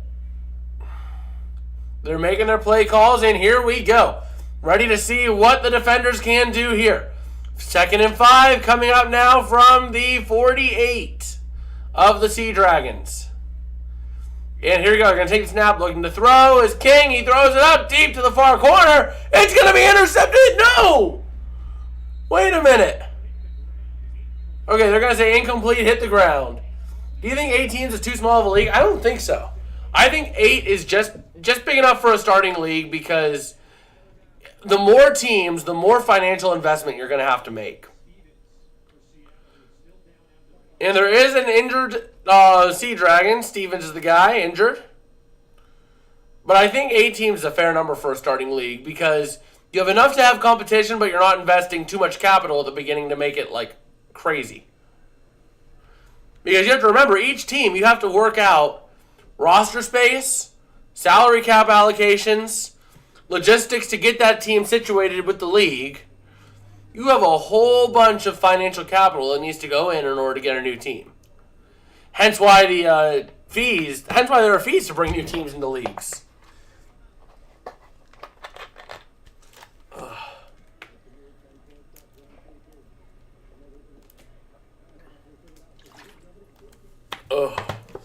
Okay. So we should be ready to go here. 3rd and 5 coming up now for the defenders, as Derek King is the quarterback in the game for the defenders. So here we go. 3rd and 5 coming up now. Can the defenders get this going? So the defenders are starting to get things moving. They're making this a close game. And we have Tsushima saying, why did they get rid of Battlehawks helmets? What do you mean, why did they get rid of Battlehawks helmets? They had to change the Battlehawks helmets because it's a little bit different of a team, a little bit of a different organization. Every team changed a little bit. So Derek King wanted to go for it, but they are not going to go for it. The defender's going to have to punt it. John's 2020 helmets were clean. I do agree. Like the 2020 XFL teams, they had some really clean looks. I mean, my favorite was the Wildcats. I'm sure you guys have seen the Wildcats. That color scheme was beautiful. And they don't even have that color scheme anywhere.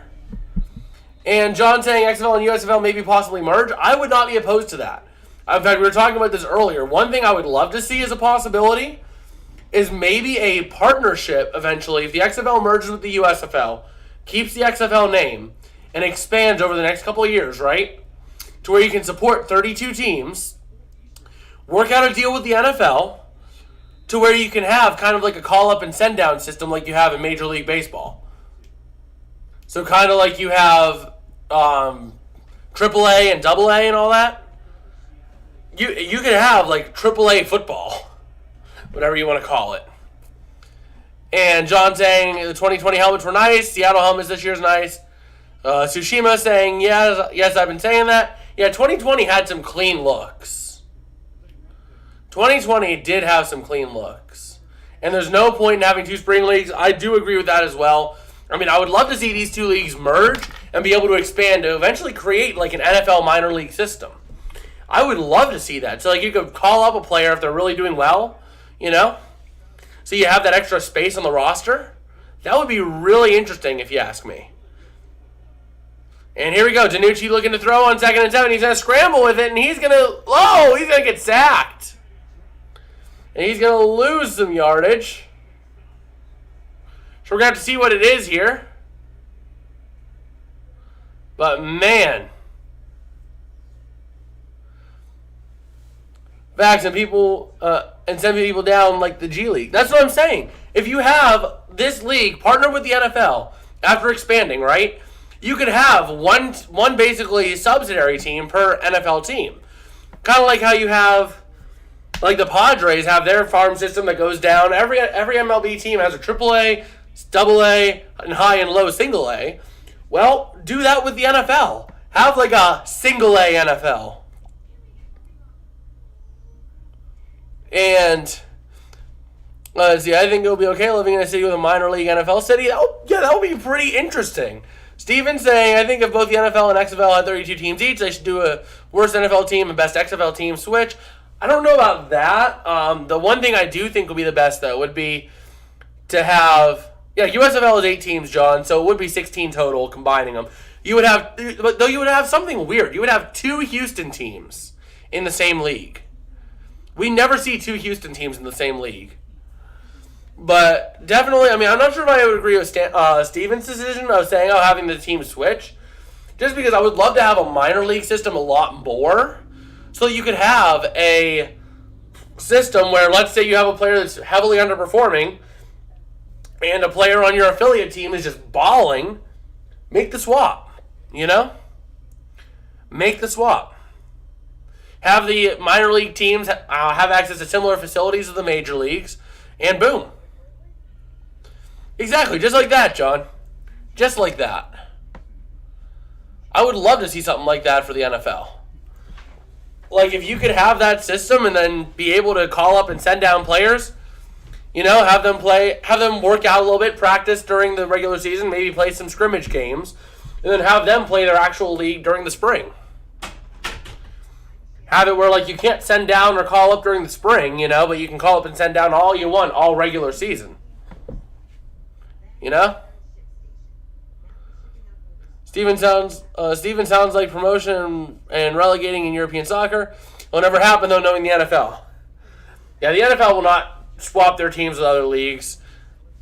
I could see them having almost like a minor league system, though. I mean, I could see that expanding. The NFL has been cut. In fact, if you remember the AAF, they partnered with the AAF for a little bit to expand spring football as a way of promoting new talent for the NFL. So what's stopping the NFL from working with a 32-team league or a team that's looking to expand to 32 teams to have like a minor league system, so to speak? There might be concerns on a talent thing, but if you look at it, I mean, there's college teams all across the nation. You know what? It's like 120-some college teams in just the NCAA football game. You know? So you could fill up easily 64 teams. So year-long NFL season, spring league, like preseason. No, what I'm saying, the thing that I would love to see, okay, is have maybe these teams, right? These teams in the spring league play a couple exhibition games, almost like a preseason kind of thing, during the NFL season, right? And then have them go during the NFL season, during the regular NFL season, the NFL affiliates could call up or send down players from their XFL affiliate, right? And then during the spring league, during the spring, the XFL teams would then play their season out, so to speak. So you would have like kind of two NFL seasons, one being more of a minor league development kind of thing, and you'd have the main NFL thing. So here we go. Start of the fourth quarter already. And DiNucci looking to throw. Has a man. It's intercepted again. DiNucci is going to be intercepted again. And this is going to go down to the 20, down to the 15. And once again, Joseph is on the interception. But yeah, I mean, that would be what I would love to see. Because then you can have them play exhibition games throughout the regular season so that the players are still warm and getting actual game action. What would the XFL do during the NFL season? Exactly that. You would have practices, exhibition games, that kind of stuff, right? Or even you could expand the XFL season to have the XFL preseason start, let's say, have a preseason for the XFL start in the second week of September. Have that go for like a month or so. Have it be a 4-week preseason. And then have that season go for like a 17-game season kind of thing. You know? And then have a similar playoff structure so it'll take you later on into the year. It'll take you to like March. You know? I would love to see that. Well, probably if the XFL and USFL would merge, one of the Houston teams would end up moving out. More than likely. So I think ultimately you would have one NFL team and one minor league team staying in Houston. The only thing that would be a little bit of a concern possibly would be scheduling games, but the easy way around that is have the minor leagues play during the week. You know? Have the minor leagues have games, let's say, Tuesday, Wednesday, and Friday. Days the NFL doesn't play. And boom, the NFL makes more money because they're having more games.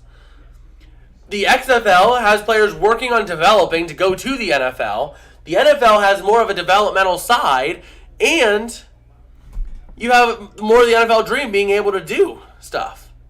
What would the minor league cities be? Well, it could be where they're stationed now. You could have some be other ones like San Antonio, you know. You could have some be like Memphis. And King is going to run into the end zone for a touchdown for the DC Defenders here. But ultimately, that would be my proposal. Is do that. Because then the NFL makes the money they want to make. You have an expanded talent pool to pull from. You still have football most of the year. You know, I mean, it works out.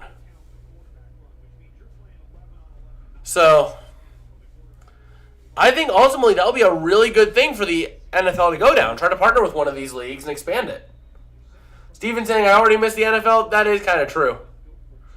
But I do like the rule changes in the XFL. That would be the one thing, is that the NFL and the XFL would need to come up on mutual rules at that point. That would be the only thing that could be a potential point of contention.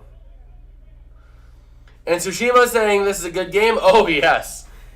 They're going to go for 2 here to make it a 6-point game. So here we go. The DC Defenders trying to make it a 6-point game here. Can they make it? We have a flag on the play. Oh, boy. False start on the offense, which is going to make their 2-point conversion from the 5 be a 2-point conversion from the 10.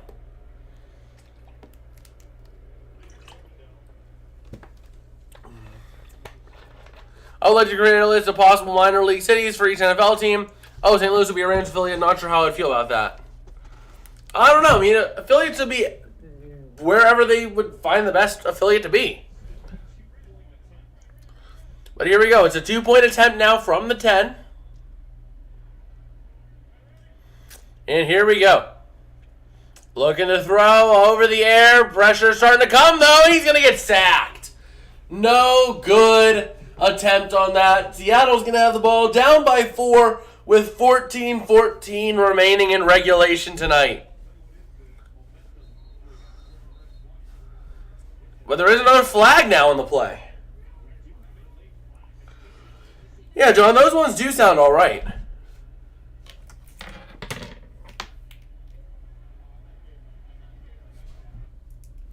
Who are you rooting for? I pulled for the Sea Dragons just because the Dragons, I think, are going to be a really tough team to beat this year, but they are playing really bad right now.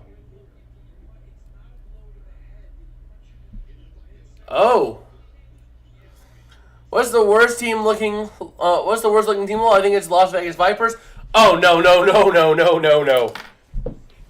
don't think it's the Vipers. The worst looking team to me, by far, is the Guardians. I mean, the Guardians just got pummeled into submission, completely pummeled. There was nothing happening. Wait, did I say Defenders? I meant Guardians. The Guardians. The Defenders are looking pretty solid. But the Guardians are, like, nah. The Guardians are probably the worst team in the league right now. The Guardians, followed by probably the Brahmas, followed by I'd say follow them with the Battlehawks. And then Vegas. Those would be my power rankings right now, which we will be doing power rankings for.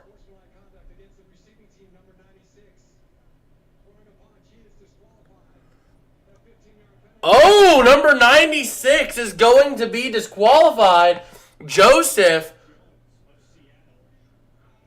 of Seattle. Man, Daniel Joseph threw a punch. He is going to be disqualified. And the kicker now is to move up 15 yards, so they're going to be kicking from the 45. Man. So there we go. That was a huge one. Well, here we go. Timestamp that discussion about the minor league football. Well, I'm sure you can go ahead and get that timestamp real quick. There's about 2 hours 10 minutes, give or take, into the stream. Up to the 15, up to the 20, to the 25, up to the 30, up to the 33. Go to the Sea Dragons. It's tough to get used to the rules of the XFL after the NFL. Oh, yeah. I mean, especially because the XFL has a rule for the catch. Now, this came into play earlier. The fans watching the game earlier today, whenever St. Louis made a grab, it had 1 foot in bounds and the second foot out of bounds, they booed immediately because they thought it was an awful call. Because in the NFL, it's 2 feet in bounds. The XFL, you just need 1 foot in bounds to make a catch. So here we go. DiNucci, I think, is still in the game. Yes, he is. He's going to throw out to the far side on the flat, trying to get something out of it, and they're going to lose a yard on the play. And the Seattle Sea Dragons are free-falling right now. Man. Seattle was playing really well early, and now they're just free-falling. So here we go, ready to see what we have for the rest of the game here. And DiNucci going to throw out to the near side. It's going to be incomplete, setting up now a 3rd down and 10. The Seattle Sea Dragons are free-falling. We've already hit the over on this game. But, man, this is just a free-falling game. 4th and 15 is being considered in the NFL. I don't know if it feels easy. Should be a 4th and 20. I mean, a 4th and 15 is not a gimme, though. Maybe a 4th and 20 from, let's say 4th and 20 from the 40. You know, 4th and 20 from your own 40. That would be where I would say it. From your own 40 or your own 30. Somewhere in that range. I love the XFL mostly because they show you behind the scenes that the NFL does not show. Yes, that is true. That is one thing I do love about the XFL. So here we go. 4th and 2. They're going to have to punt it here. I think low-level minor league baseball have experimental rules from MLB. That is true. And XFL is fine, but NFL seems easy. I mean, yeah, but at the same time, the defense of the NFL is a lot better quality. And it was in the end zone, so it's going to come out to the 35-yard line as a touchback. Wow. So DC going to have amazing starting field position, and this game is just completely falling.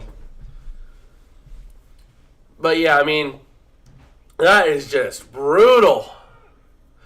But yeah, I mean, ultimately, that would be my idea, though, is to have that kind of thing going. I think CFL is also 8 teams or so, which wouldn't necessarily be a bad idea, but CFL has so much different rules compared to the NFL and XFL. Bro, I just need to know how the Texans were closer to beating the Chiefs than the 49ers and Eagles. Well, the funny thing is, I started unironically liking the Texans because of that hot streak. It was too funny. I picked the Texans whenever they were playing the Cowboys because I just thought the Cowboys were going to lose that game just to spite PDF as well. And then ultimately, the Cowboys barely escaped. If the Texans would have won, I would have gotten a Texans jersey on the spot just to wear whenever I was streaming with him.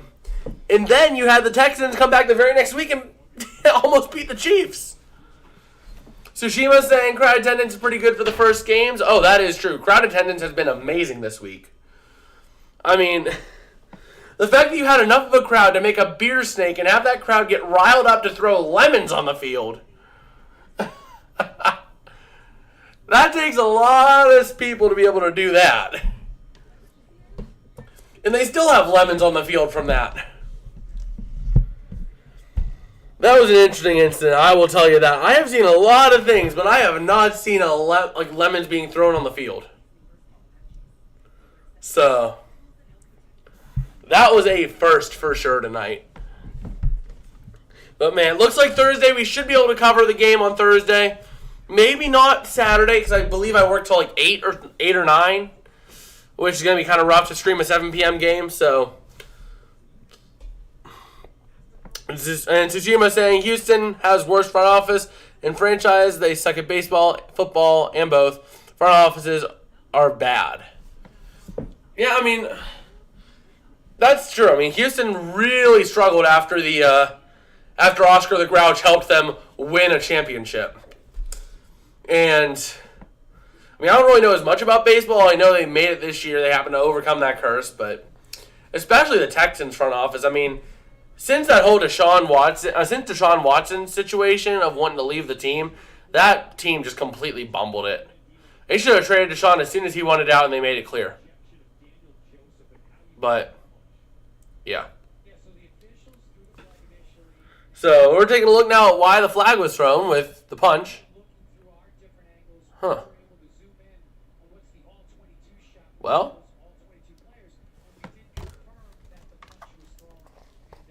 they did confirm the punch was thrown.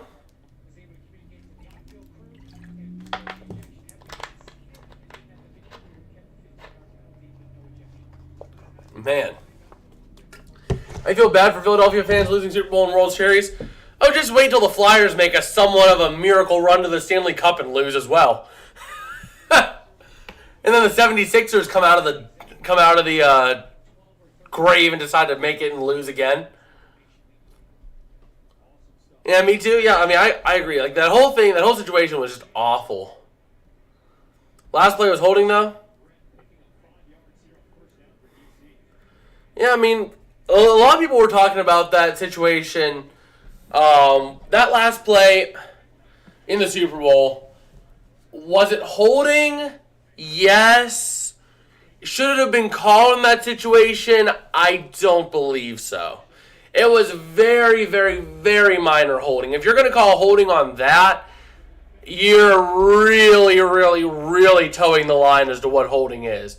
It was definitely a hold, but you're really towing the line of holding for consistent officiating at that point. And in that big of a moment, I'd say just let him play. You know? Like, you don't do that. You don't call that penalty whenever it's that close of a call. It was holding, but you don't do that. And Juju didn't have to rub it in his face in that Valentine's Day fat post. Yeah, I saw that one.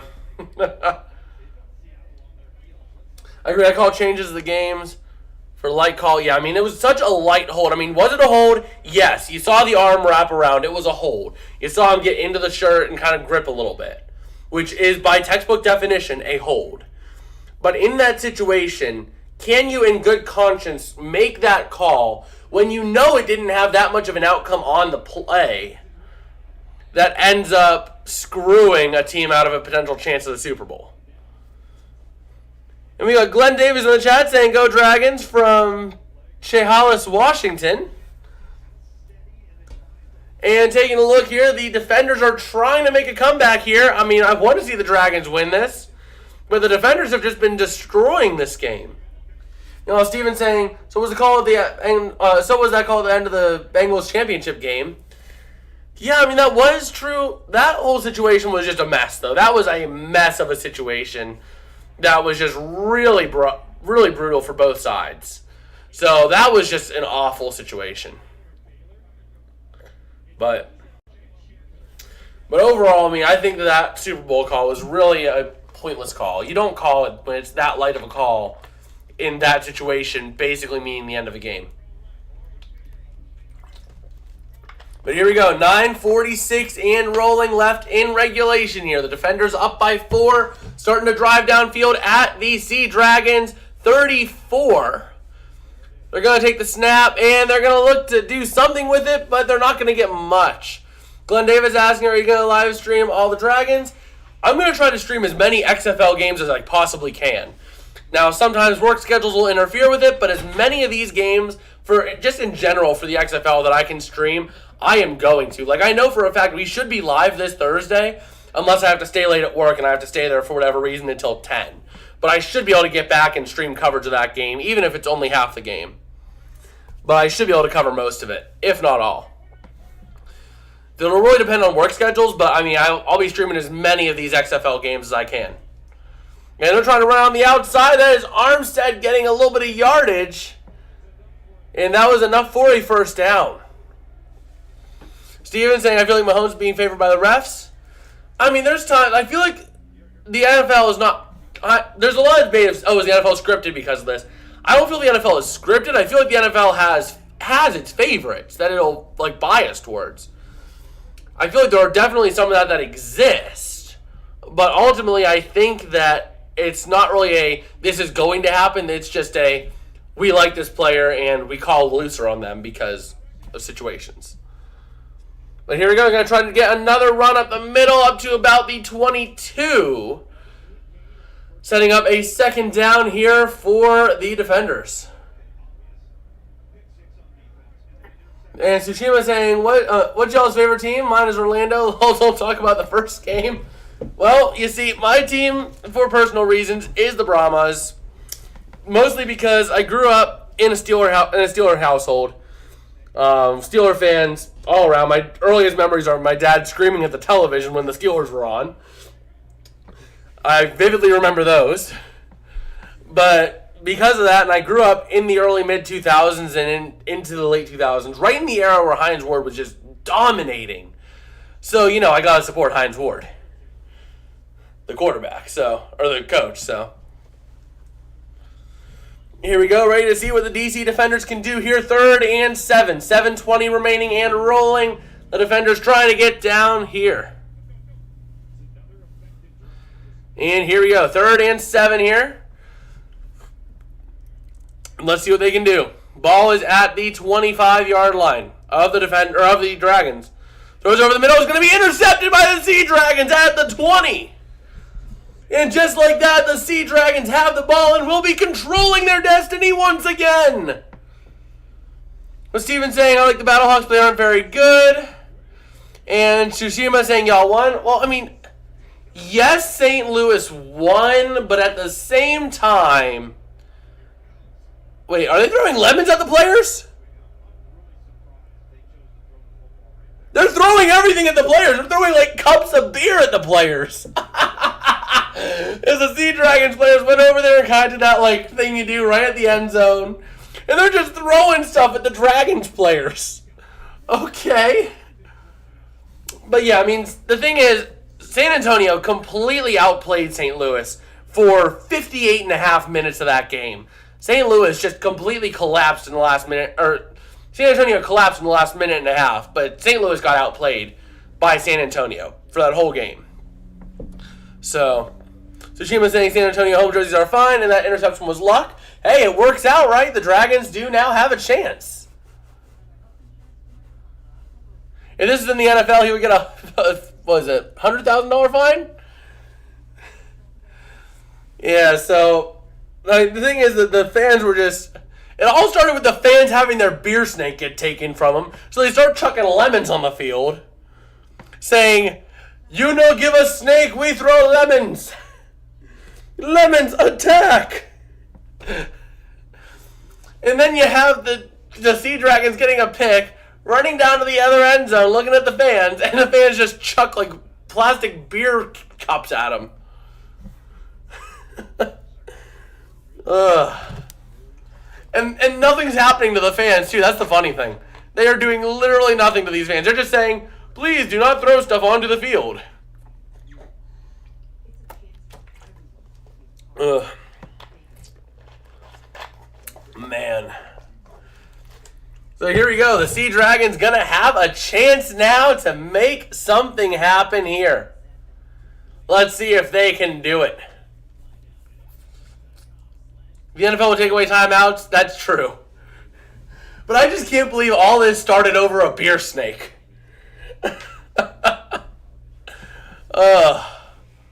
Also, I missed it. Why were they throwing lemons?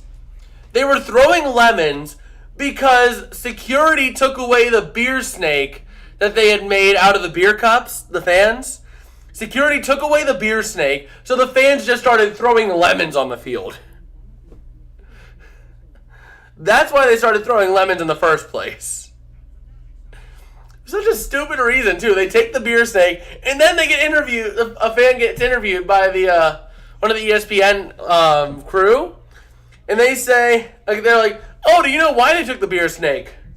"No, we don't, but if they don't give us the beer snake back, we're going to throw lemons." So it all started over a beer snake. Ugh. But yeah, that would never happen in an NFL game, for the record. Immediately security would find out who is throwing the lemons, and they would escort them out. I guarantee it. But nope, that's not happening here.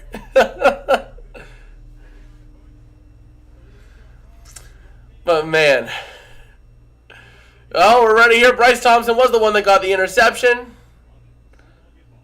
I wish they gave San Diego or Oakland a team. They kind of missed on that. That is true. That is true. Here we go. The Dragons starting at their own 20. Looking to throw is DiNucci. Tossing out to the near side. Caught. Up. Trying to get up to the 20. He's going to get to the 24. And that was a nice little gain there. That was Pearson on the grab. Up to the 24 for a 4-yard gain. But yeah, I really think they should have given Oakland or San Diego a team. I mean, those cities really got screwed. Especially San Diego. Fuck you, Spanos. They should have given Chicago a team for those Rams be crazy. Those fans be crazy. Yeah. Yeah, but then again, I mean, where would you play it? You'll play it in like the always ever renovated Soldier Field that now they're trying to put a dome over? I don't get what they're doing. They're trying to save Soldier Field so badly that they're wanting to put a dome over it and build these expansions on it. It literally looks like a UFO landed on an NFL stadium. And it looks like the Dragons are going to get a little pass up to the 42, setting up a 5-yard gain. So now it's going to be a 2nd down and 5 at the Seattle 42. So here we go, ready to see if the Sea Dragons can make a comeback here. Let's see it. 5.5 minutes remaining here. The Sea Dragons trying to get downfield. At their own 42, down by 4. They need a touchdown here. A field goal does not do them much good. So here we go. DiNucci looking to throw. Toss it. Tipped, and it falls incomplete. Setting up a 3rd down and 5. These Sea Dragons going to need some help here if they're going to want to get a win here. They're going to need to fix whatever's going wrong right now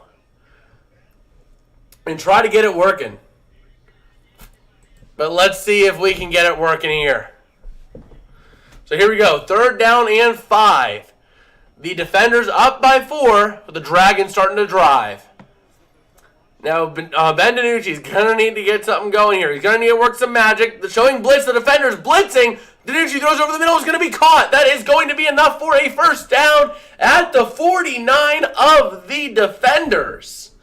An incredible way of staying up. Man, that was really good of a play. Glenn saying thank you for the live stream. I really love it. Well, hey, I just like doing this. I mean, I grew up wanting to play football. Never got a chance to. When I fell in love with the game, so I kind of do this, you know? So here we go. The Sea Dragons trying to make a comeback here. Ball's at their own 47. He throws over the middle. It's going to be incomplete. So here we go. Trying to see what the Dragons can do. 4:15 and rolling remaining here. We have a close finish, and let's see what we have going. The ball is at the Dragons' 47. They need to go 53 yards for a touchdown. A field goal does them minimal good, as they will still be down by 1. Here we go, ready to see what they can do. This is a down-to-the-wire game. 2nd and 10 here. And looking to throw is DiNucci over the middle. He's going to be caught, and he's going to be slammed at the 49 of the defenders. Nice little pickup of 4 there. Setting up now a 3rd down and 6. And Tsushima saying, my luck of picking teams so bad. Hey, if the Sea Dragons lose this week, I went 0 for 4 in predictions. So, you can't do any worse than me, I'll tell you that. And Bongo in the chat here saying, Bongo. All right, ball's at the 48, actually. So 3rd and 5 for the Sea Dragons. DiNucci going to take the snap, looking to throw. Pressure coming. Dobbs it out to the near side. And he is not going to get anywhere. That is going to be an awful, awful play. Back down at the 49, his own 49, as Pearson is taken down. 4th down now, and 4th and 8 with 3:02 remaining. So, oh my God. I cannot pick right. I can't pick right. Like, hold on.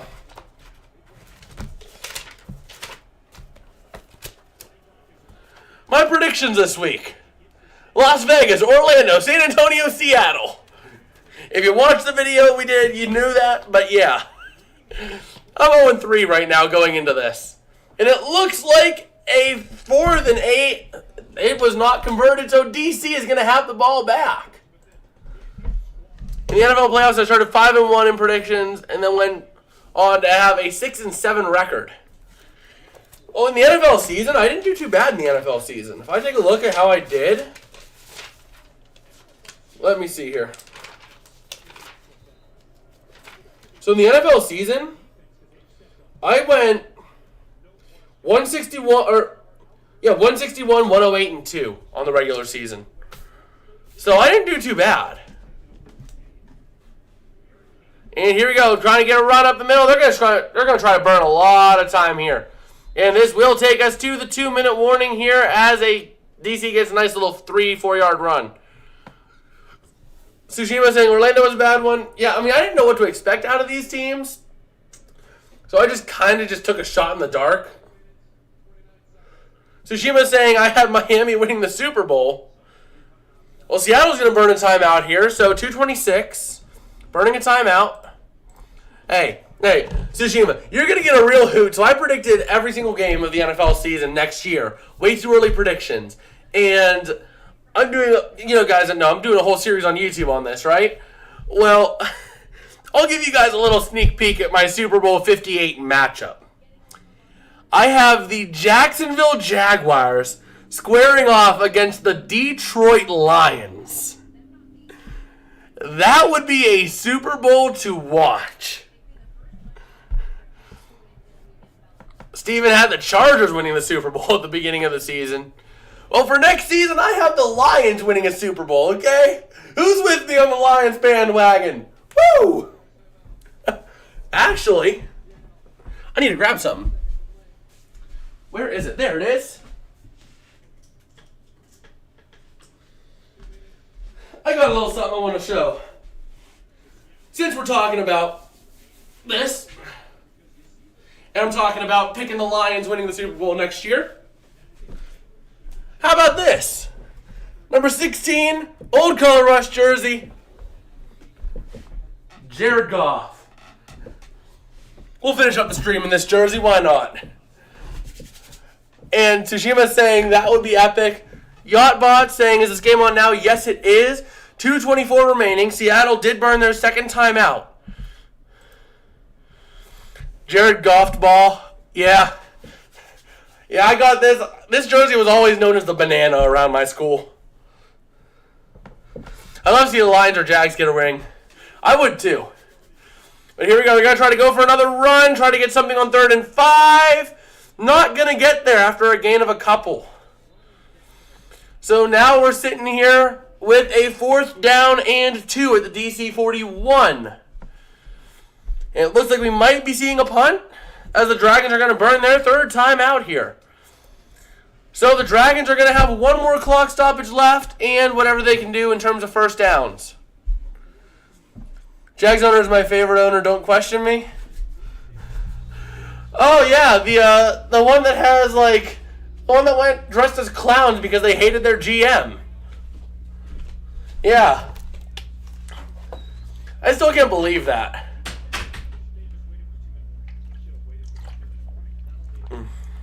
I live in Jacksonville. I can't blame you.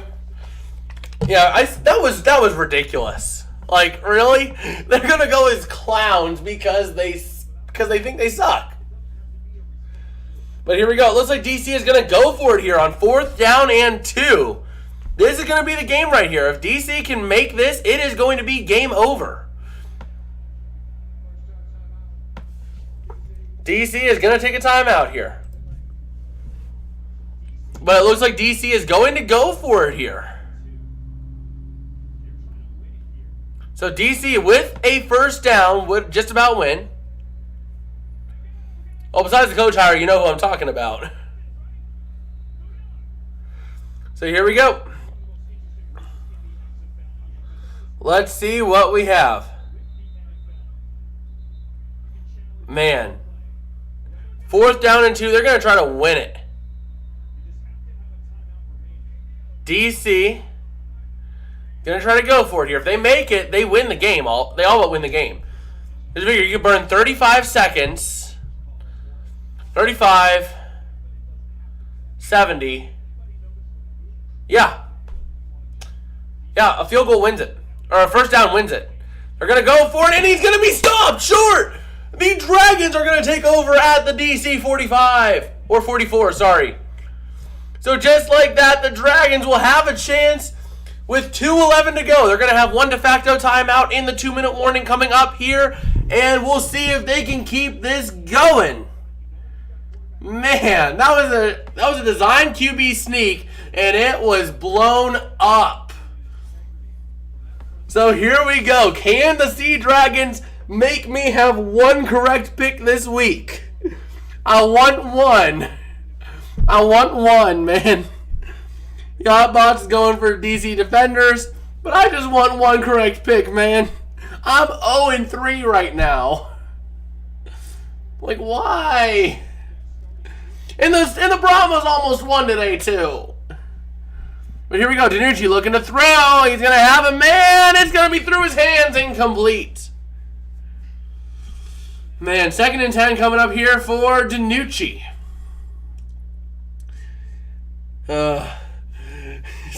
Tsushima saying, please don't let him get it correct. I want just one, man. I went over 500 in the NFL season. Well over 500. And we have reached the 2-minute warning here. Steven Sanek saying, if I'm being honest, I don't know much about the XFL, but Seattle's jerseys look sick, which is why I want them to win. Yes, sir. I mean, I like the Brahmas. The Brahmas stuff looked pretty cool. But you know the one team that I would have loved to have gotten a jersey for? The LA Wildcats. That color scheme was just on point. The black background, the orange, the gold, the red, just perfect. And they got rid of it. And John saying, I heard you saw lemons on the field because of Cup Snake. Yes, sir. Hashtag free the snake. Let's free the snake tonight, boys. The XFL jerseys hit different. That is true. But nothing hits more than a Rams jersey, I have to say that. The new Rams ones, I really did like what they did with those jerseys. The faded numbering and everything. Oh, it was beautiful. But man, here we go. Ready to see what the Dragons can do if they can make this happen. All right, let's see what we've got rolling here. I'm a Cardinals fan, but I can agree Rams jerseys are good. Oh, yeah. In fact, actually, in my closet, I got a couple more Rams jerseys. We're doing this. Screw it, we're doing this.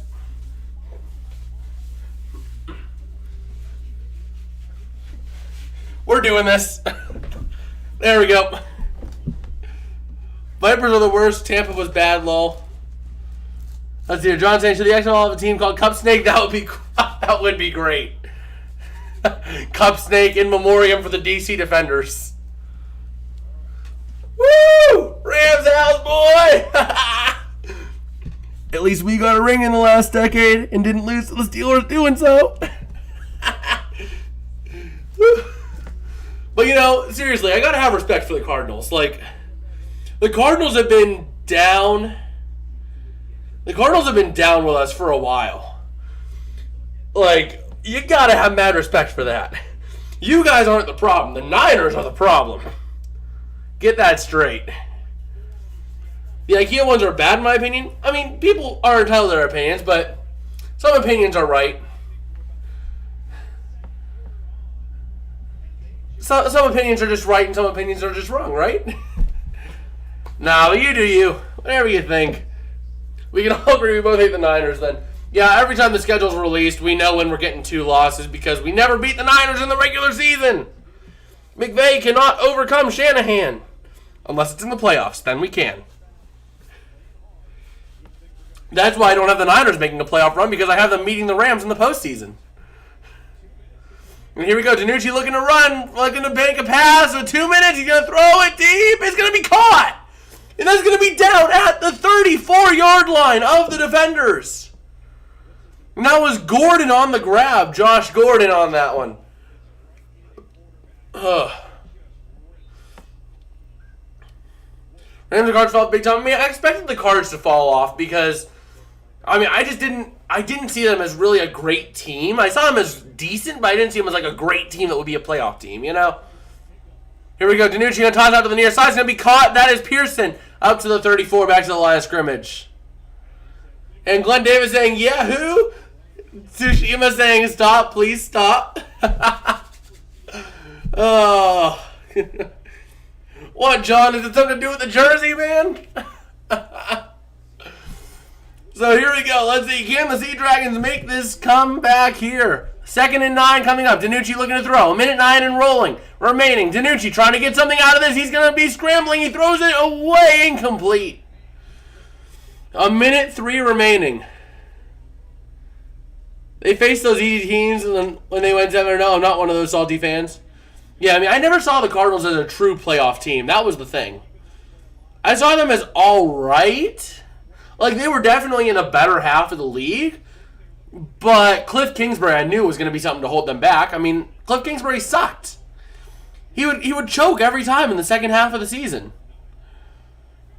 So, here we go. Come on, Sea Dragons, let's pull it in. 3rd and 9, DiNucci looking to go with it. He's going to look to throw it. He's going to shovel it away. Incomplete.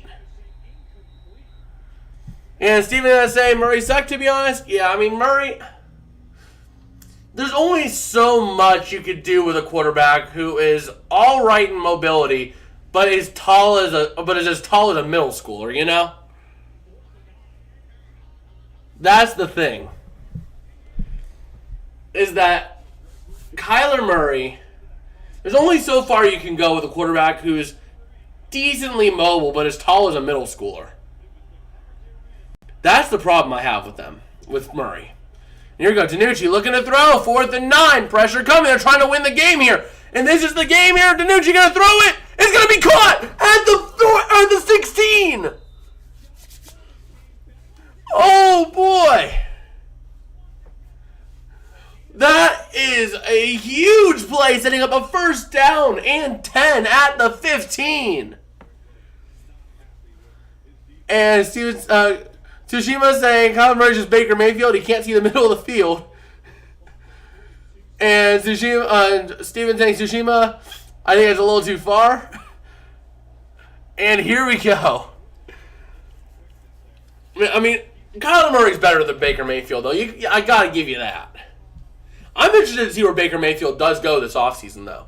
I think he should stay with the Rams one more year under McVay, you know? Get some more experience in on that. Did Seattle add the C? They did add the C this year. But here we go. 42 seconds remaining here. And it is going to be first and 10 at the 15.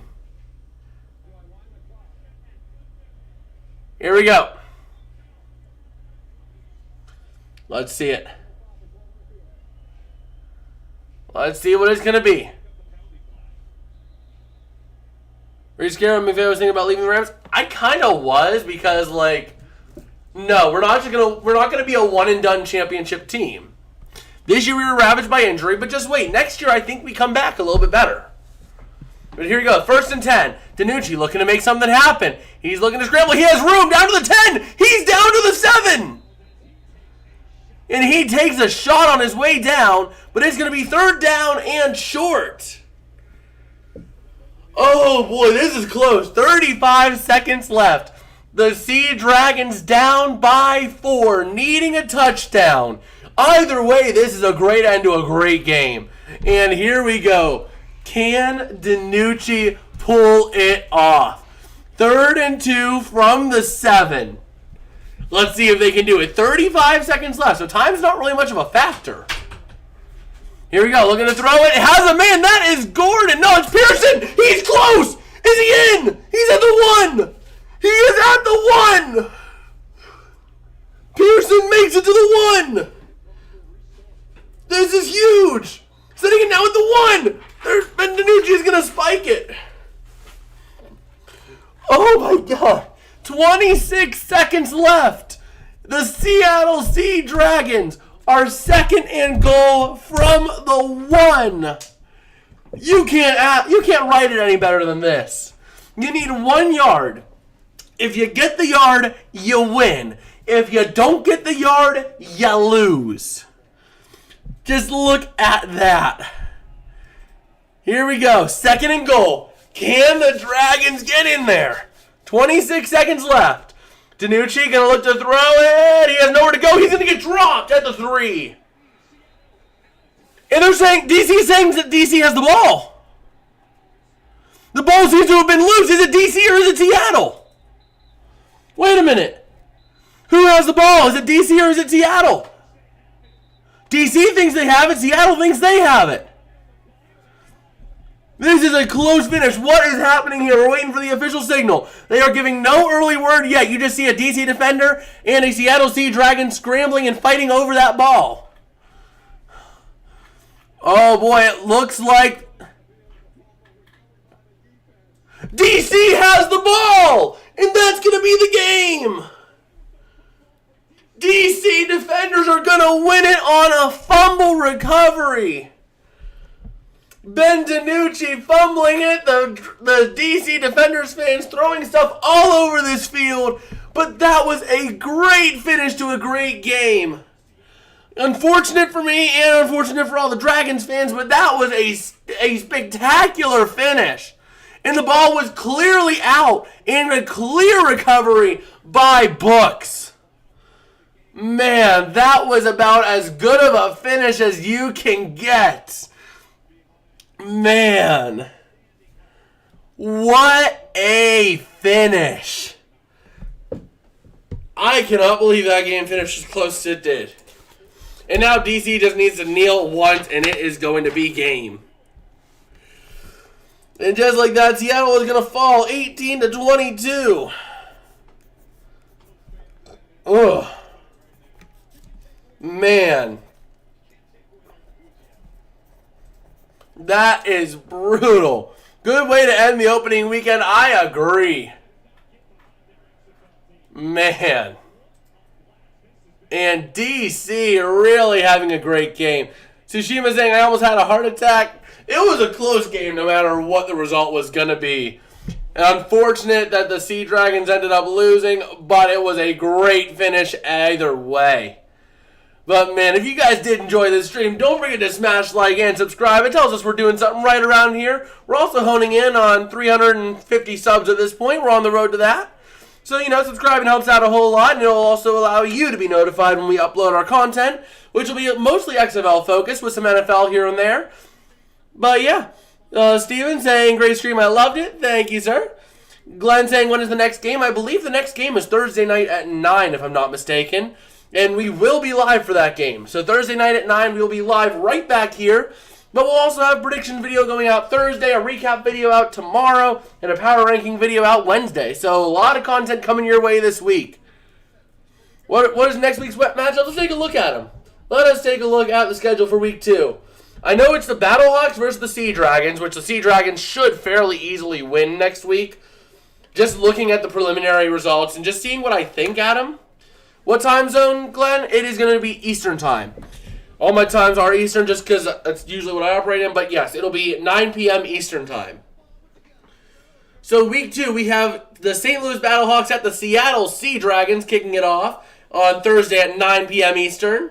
And that is going to be a great game. I'm expecting the Sea Dragons to kind of run away with that one. Then we have the DC Defenders at the Vegas Vipers on Saturday at 7. Unfortunately, not going to be live for that one. But DC Defenders, they had a really great game there. It would not surprise me if DC ends up pulling that one out. Especially after tonight. That was an incredible game to watch. Then we have the San Antonio Brahmas against the Orlando Guardians at 4 p.m. on Sunday, which the Brahmas should have no problem winning that game. Orlando looked awful this week. And then we have the Arlington Renegades against the Houston Roughnecks at 7 p.m. on Sunday. And that is going to be a really interesting game. A team that was able to make a comeback against a team who was able to dominate their opponents. That was just a crazy game that I'm looking forward to watching. Steven saying DC's a pretty good team is what they showed me today. John and Steven both shouting, go Battlehawks. And I guess with that, we should probably end the stream here soon. And I guess with that, if you guys did like, don't forget to smash like and subscribe. It helps out a whole lot. And we will see you guys later. Peace out and have a